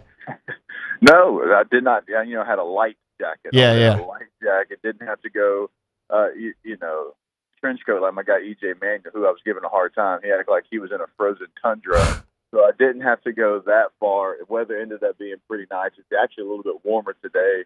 For our schedule, it's going to be kind of the same thing. We're going to be doing 7 to midnight just like we did last night. Obviously, you got 2 rounds tonight. It's going to go a little bit quicker as far as the picks, but I'm sure we'll break down some of the stuff that happened last night, but we'll be on the same time, Channel 84 over on Sirius XM from 7 to midnight Eastern, so 6 to 11 our time, and I'm excited about it. There's still a lot of players that are on the board that we spend a lot of time on OTB talking about that are available for the Saints. The Saints could also be aggressive and maybe move up that receiver or tackle that they like is there, and maybe it's from 45 to 42, and they don't have to give up too much. So that's something to pay attention to today. A lot of names that a lot of people still recognize on the board, so it should be exciting. Wait a minute. EJ Manuel was too cold. Didn't he get drafted by Buffalo? Yeah, and he mentioned multiple times he didn't like it then, and he doesn't like it now. All right, that's Jacob Hester. Jake, thanks for hopping on with us, man. All right, appreciate y'all. Y'all enjoy the rest of the show. Yep, Jacob Hester there. Obviously, our co-host here on Off the Bench, and a busy man out there with Sirius XM. He is live from Detroit, Michigan, covering last night's round 1 and then round 2 and 3 today. Not doing day 3. He's going to be back on a plane coming back home here on Saturday morning. All right, look, we're going to take a timeout. When we get back, we're going to kind of recap the 3 LSU players that were taken in the first round, our likes and dislikes about it. That's coming up here on the other side of this break here on Off the Bench, 104.5 ESPN Baton Rouge. Off the Bench with Hester and T-Bob. Hey, if you want to ignite your career, join the MMR Group. That's right. You want to work with the nation's largest electrical and instrumentation contractor in the entire country? Well, I guess it's kind of redundant, nation's largest in the entire country. Well, you can join MMR because they're seeking talented individuals to join the team. For over 3 decades, MMR has been headquartered right here in Baton Rouge, but they got offices all over the globe, and they offer a tailored path for both professional and personal development. You couple that with outstanding benefits, a dynamic culture, and whether you're a student seeking an internship, beginning your career, or a seasoned pro, MMR has a variety of positions just for you. So build your future with MMR. Apply now at MMRGRP.com. You go to that website, you can type in MMR Group into any search engine. It's going to pull that up as well, give you locations, give you a little bit about MMR, also give you the careers that they have available. Again, MMR Group in any search engine, MMRGRP.com. Our listeners fire off their opinions on the jimsfirearms.net hotline at 499-1045. Keep listening for your next chance to shoot us your thoughts with the jimsfirearms.net hotline on 104.5 ESPN Baton Rouge. Gulf Coast Bank and Trust is giving our customers the power to bank anywhere, anytime during this challenging event. And we're right there with you. Our mobile banking app is a smart way to manage your money and time. Gulf Coast Bank and Trust, the bank that cares about you. There it is, the extra mile, on the border of expected and extraordinary, for those willing to go further, like vans customized for work or play, with safety and tech to keep you connected, supported by a 5-star sales, service, and finance team, and backed by the 1-star you know. So go the extra mile. It's never crowded, because so few have what it takes to go there. Mercedes-Benz Vans.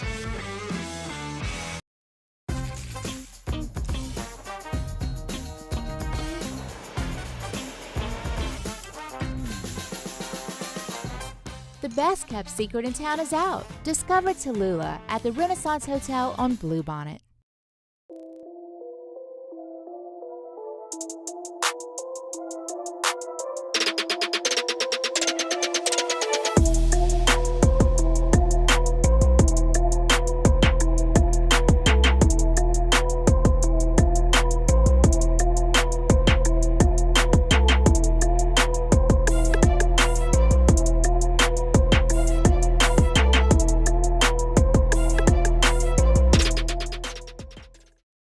Dylan Cruz here to tell you about Six Rings Baseball and Softball Camp. If you live on the North Shore and play ball, go to Six Rings Camps with former LSU assistant coach Dan Canaveri. His knowledge is second to none, and your child will improve and have fun doing it. Camps were held at Coquille Park and Six Rings Academy in Covington with 4 sessions over the summer. Full day and morning only sessions are available from ages 7 to 13. Go to sixringsbaseball.com or call 985-206-9096.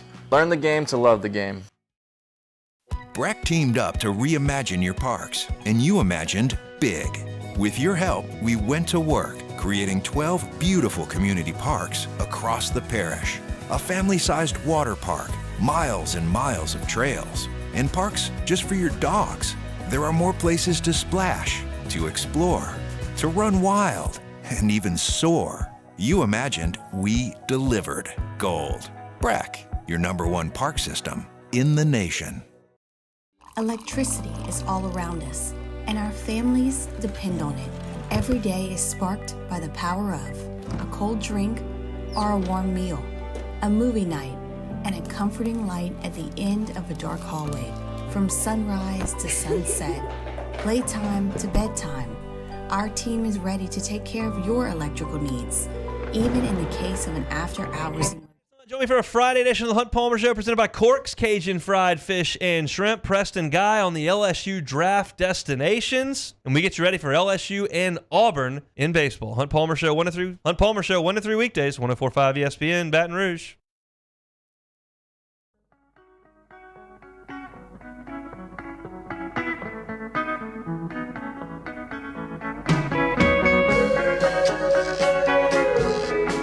All-Star Toyota presents Off the Bench with Hester and T-Bob. ESPN Baton Rouge, New Orleans, Alexandria, and 1130 The Tiger.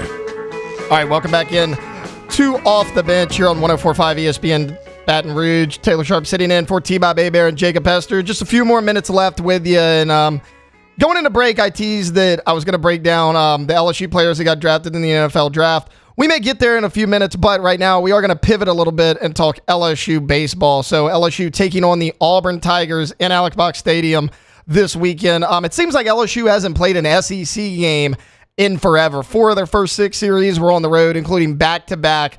And this last one against Missouri, the Tigers finally get their first SEC series win of the season, winning 2 out of 3 games at Missouri. You're playing an Auburn Tigers team that's just 2-6 in SEC play, by far the worst in the SEC West. They have not won an SEC series.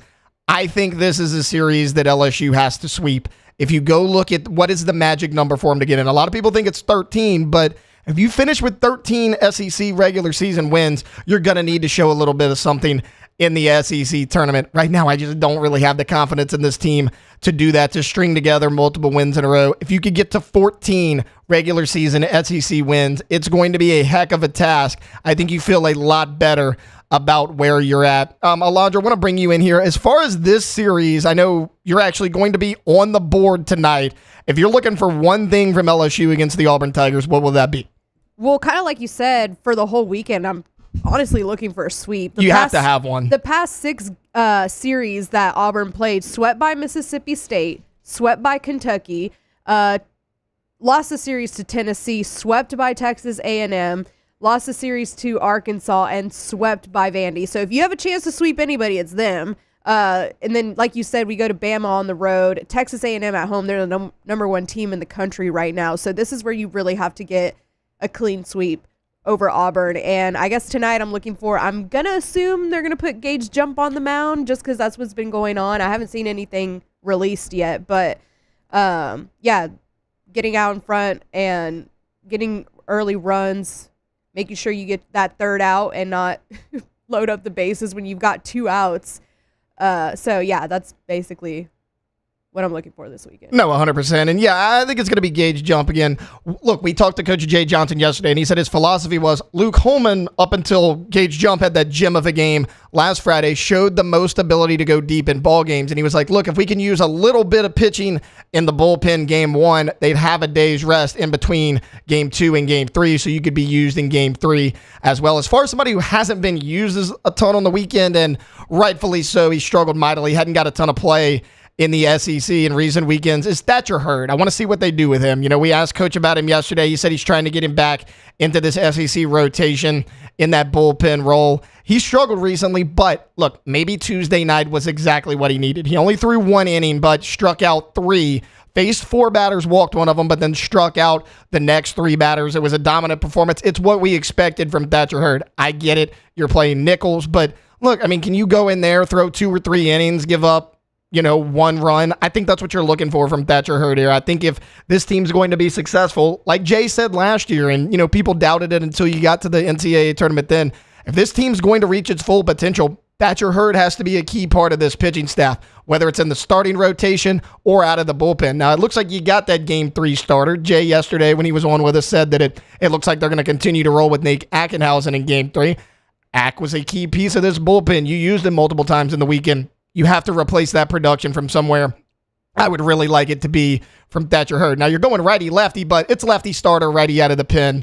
No difference as far as I'm concerned. So that's kind of the biggest thing that I'm looking for. You got to stop leaving runners on base. Now, they were a lot better at that against Missouri, but Thatcher Hurd in this weekend rotation, number 1 thing I'm watching.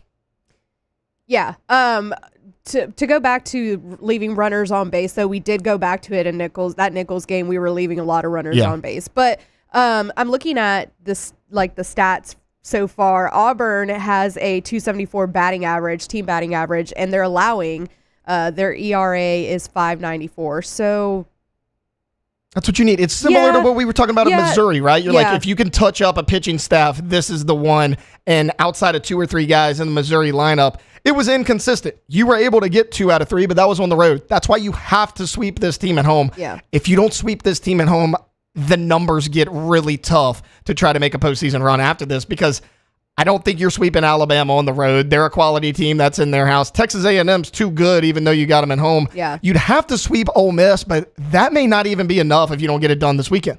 I agree. Yeah, we definitely need the clean sweep over Auburn this weekend, and I think we can do it. I think we can pull it off. All right, well, look, that's our baseball coverage for today. Look, we had to get a little bit in. Alondra reminded me during break. We've been so football heavy. We didn't want to dismiss the LSU baseball team, at least not entirely here on this Friday show. We're going to take a timeout. Coming back, we're going to wrap this thing up for the weekend like we do every day with a little bit of Ask the Bench. That's coming up next here on 104.5 ESPN Baton Rouge.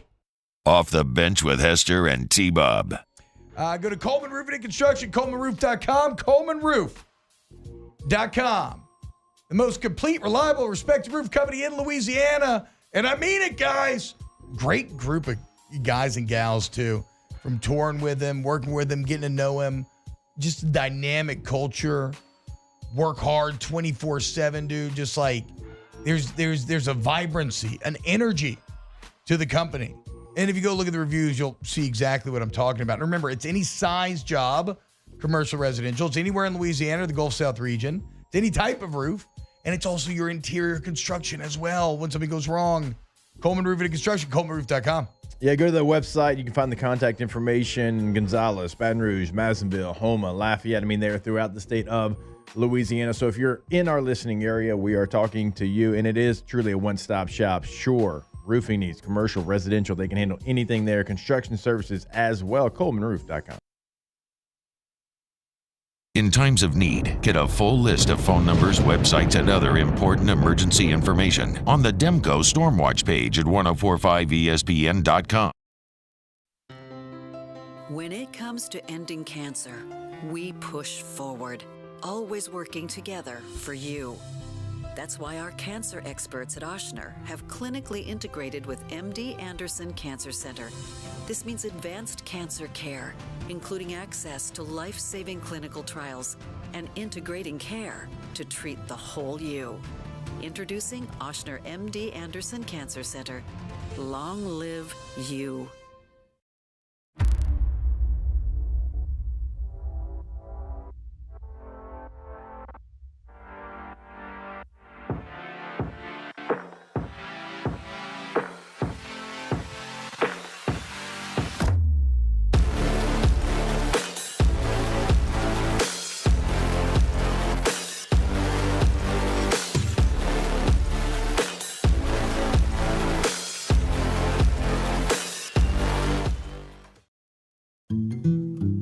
Power up your next project with John Deere Deals by Sunshine. Whether you're working hard or playing hard, our knowledgeable team will help you find the right product for you. Ask us about our amazing tractor package promotions. Learn more about what it means to be powered by Sunshine at sunequip.com.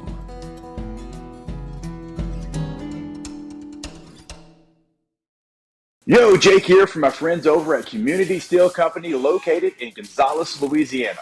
The local place you can turn to for all of your metal building needs. Notice I said local, not Houston, not Dallas, not Atlanta, but right here in Gonzales. Visit them at their brand new state-of-the-art website at communitysteelco.com or pick up the phone and give them a call today to answer all of your questions on your metal buildings, roofing and sheet metal, and any other steel needs you or your business need at 225-647-2020.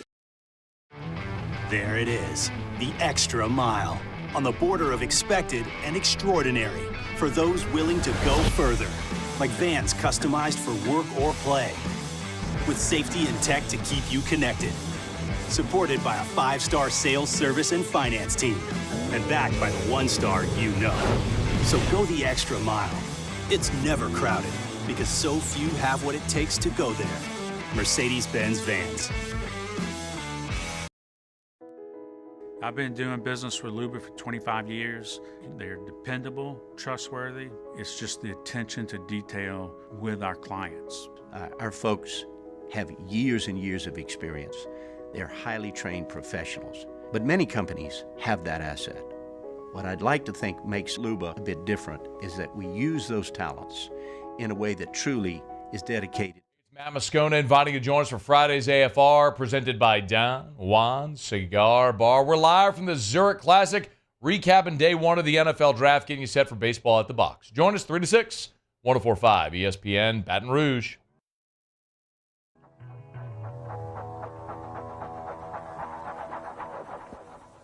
Hey, mama said the way you move gonna make you sweat, gonna make you groove.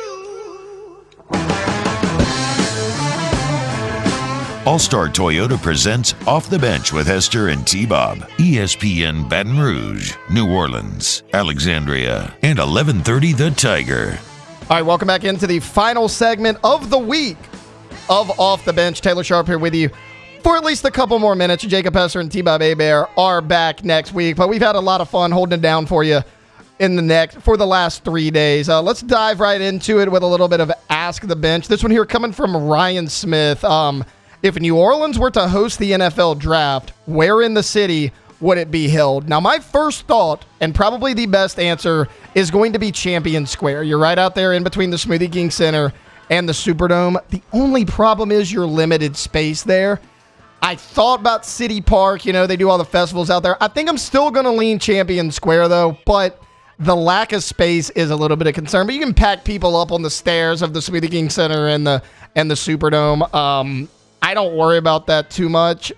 This next one here is for Alondra. T-Bob always talks about how he loves her aggressiveness. Oh, my gosh. Ask the Bench. Is physical violence ever called for in the workplace? In the workplace? In the workplace. You can say no. That's fine. I mean. No, I don't think so. No. For me, it depends. Yeah. If it is me and T-Bob Hebert, then yes, physical violence is absolutely necessary in the workplace. Yeah. I'm tired of his crap. Other than him, no, I would never consider physical violence in the workplace with anyone. Let's not cross that line. But I did try to apologize to y'all for being overly aggressive, and he told me not to. That's what I'm saying. That's why that's why I threw it out to you. All right, here's one. Ask the Bench from Bilbo. What should I get for lunch? Chick-fil-A. We were talking about Chick-fil-A. We were. You were talking about our advertising work because you were like, man, a Raising Cane's thing popped up. Me. I wanted it. And I was like, yeah, me, Paul, and Musa, we were chatting in the hallway yesterday, and somebody brought up Chick-fil-A, and I'm like, no, okay, so just get chicken. I hate when the ads work on me. Go get chicken, Bilbo. We've been talking about chicken all morning long and all day yesterday. Somewhere fast food chicken sounds like it's for the win. Chick-fil-A, though. I think I'm going to get Chick-fil-A. Chick-fil-A. Okay, here's one here. Ask the Bench. Who is better, Chop from GTA or Chop Robinson? Chop from GTA. This is an easy one. It's Chop from GTA. My guy's a hoss. He's also lovable. He's both aggressive and sweet. Chop Robinson. Like me. Yeah. Like Alondra. While Chop Robinson's a great name, I learned last night Chop's not his real name. It's like some really long name. It's like 12 letters or something, and they shortened it to Chop. That was a little disheartening. I know a lot of people felt some type of way about the Miami Dolphins taking Chop Robinson in the first round. I think it could work out. I mean, do I think it's a home run hit? No, I don't. But look, you took the fourth best pass rusher available in the first round, which is what you needed. That's kind of what you're going to get when you're there at the back end of the first round. Now, they could have traded back and got multiple picks. But if you feel highly about a guy, look, so many people are always like, oh, he reached for this guy. He reached for him. If somebody's number one or number two on your board and they're there when you're picking and you feel strongly about them, take them. That's what I always look at. Do they fit a need and are you high on them? If both of those things are correct, then take them. Why wait for them? Somebody else could snag them. And we talked about the Las Vegas Raiders, right? They didn't feel good. They were kind of waiting to fill out the board, and then they're going to the prom without a date now. All five quarterbacks you thought were going to go in the first round went.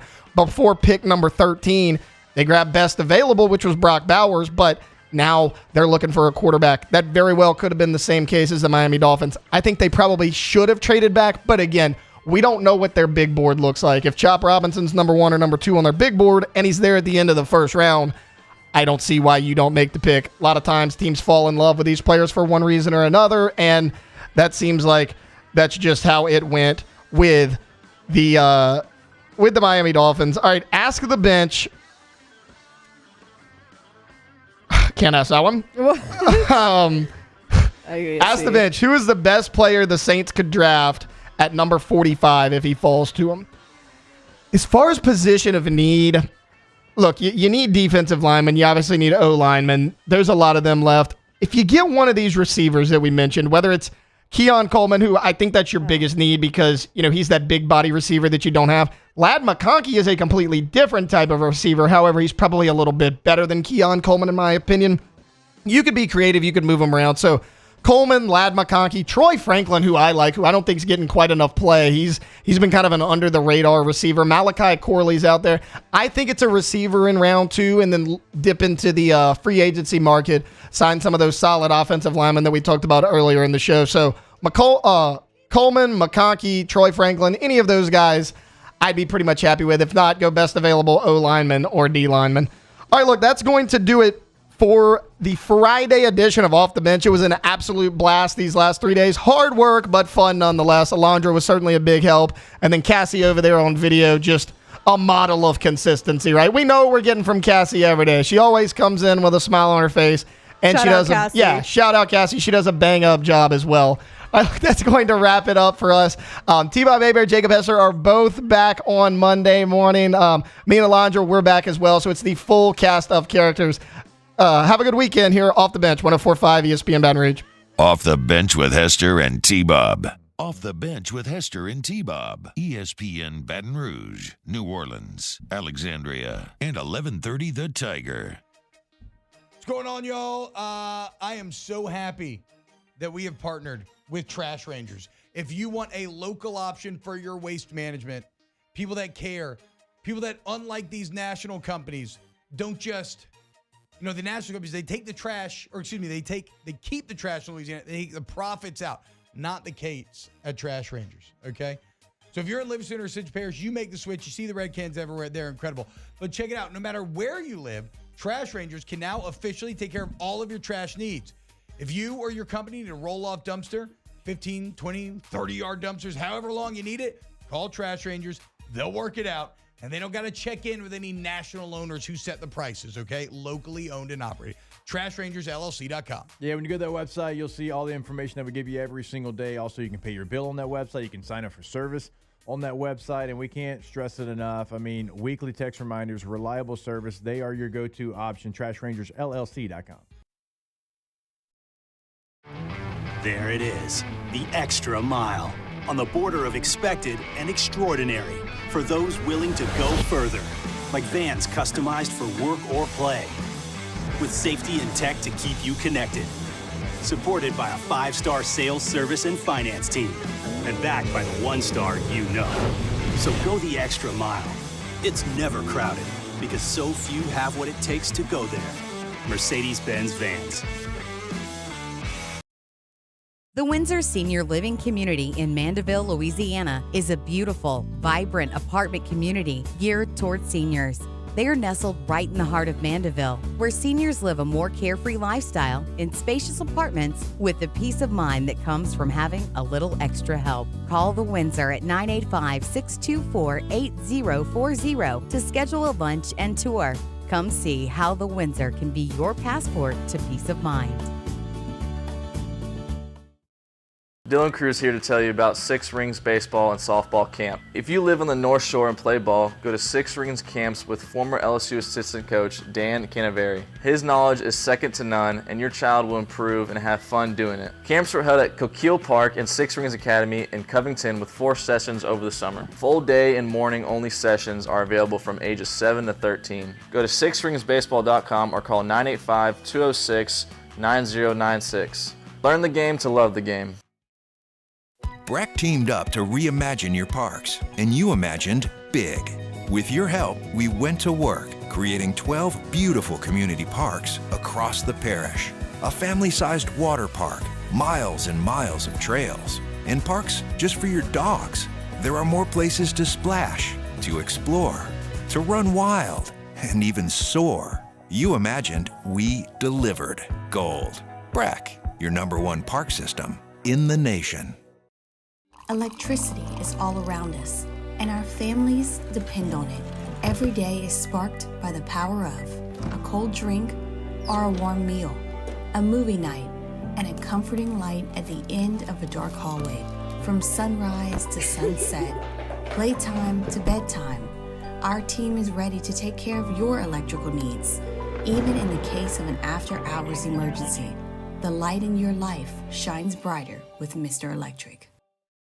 Hey, it's Matt Moscona. For years, you've heard me tell you about Insurance Network of Louisiana, helping you find better coverage for less money. But it's not just for your home and auto. They also offer commercial property. So, retail stores, professional offices like doctors, dentists, attorneys, clothing boutiques. Insurance Network of Louisiana can find you better coverage for less money. They service the entire state of Louisiana, and they're local. So call today at 293-0450 or lainsurance.net.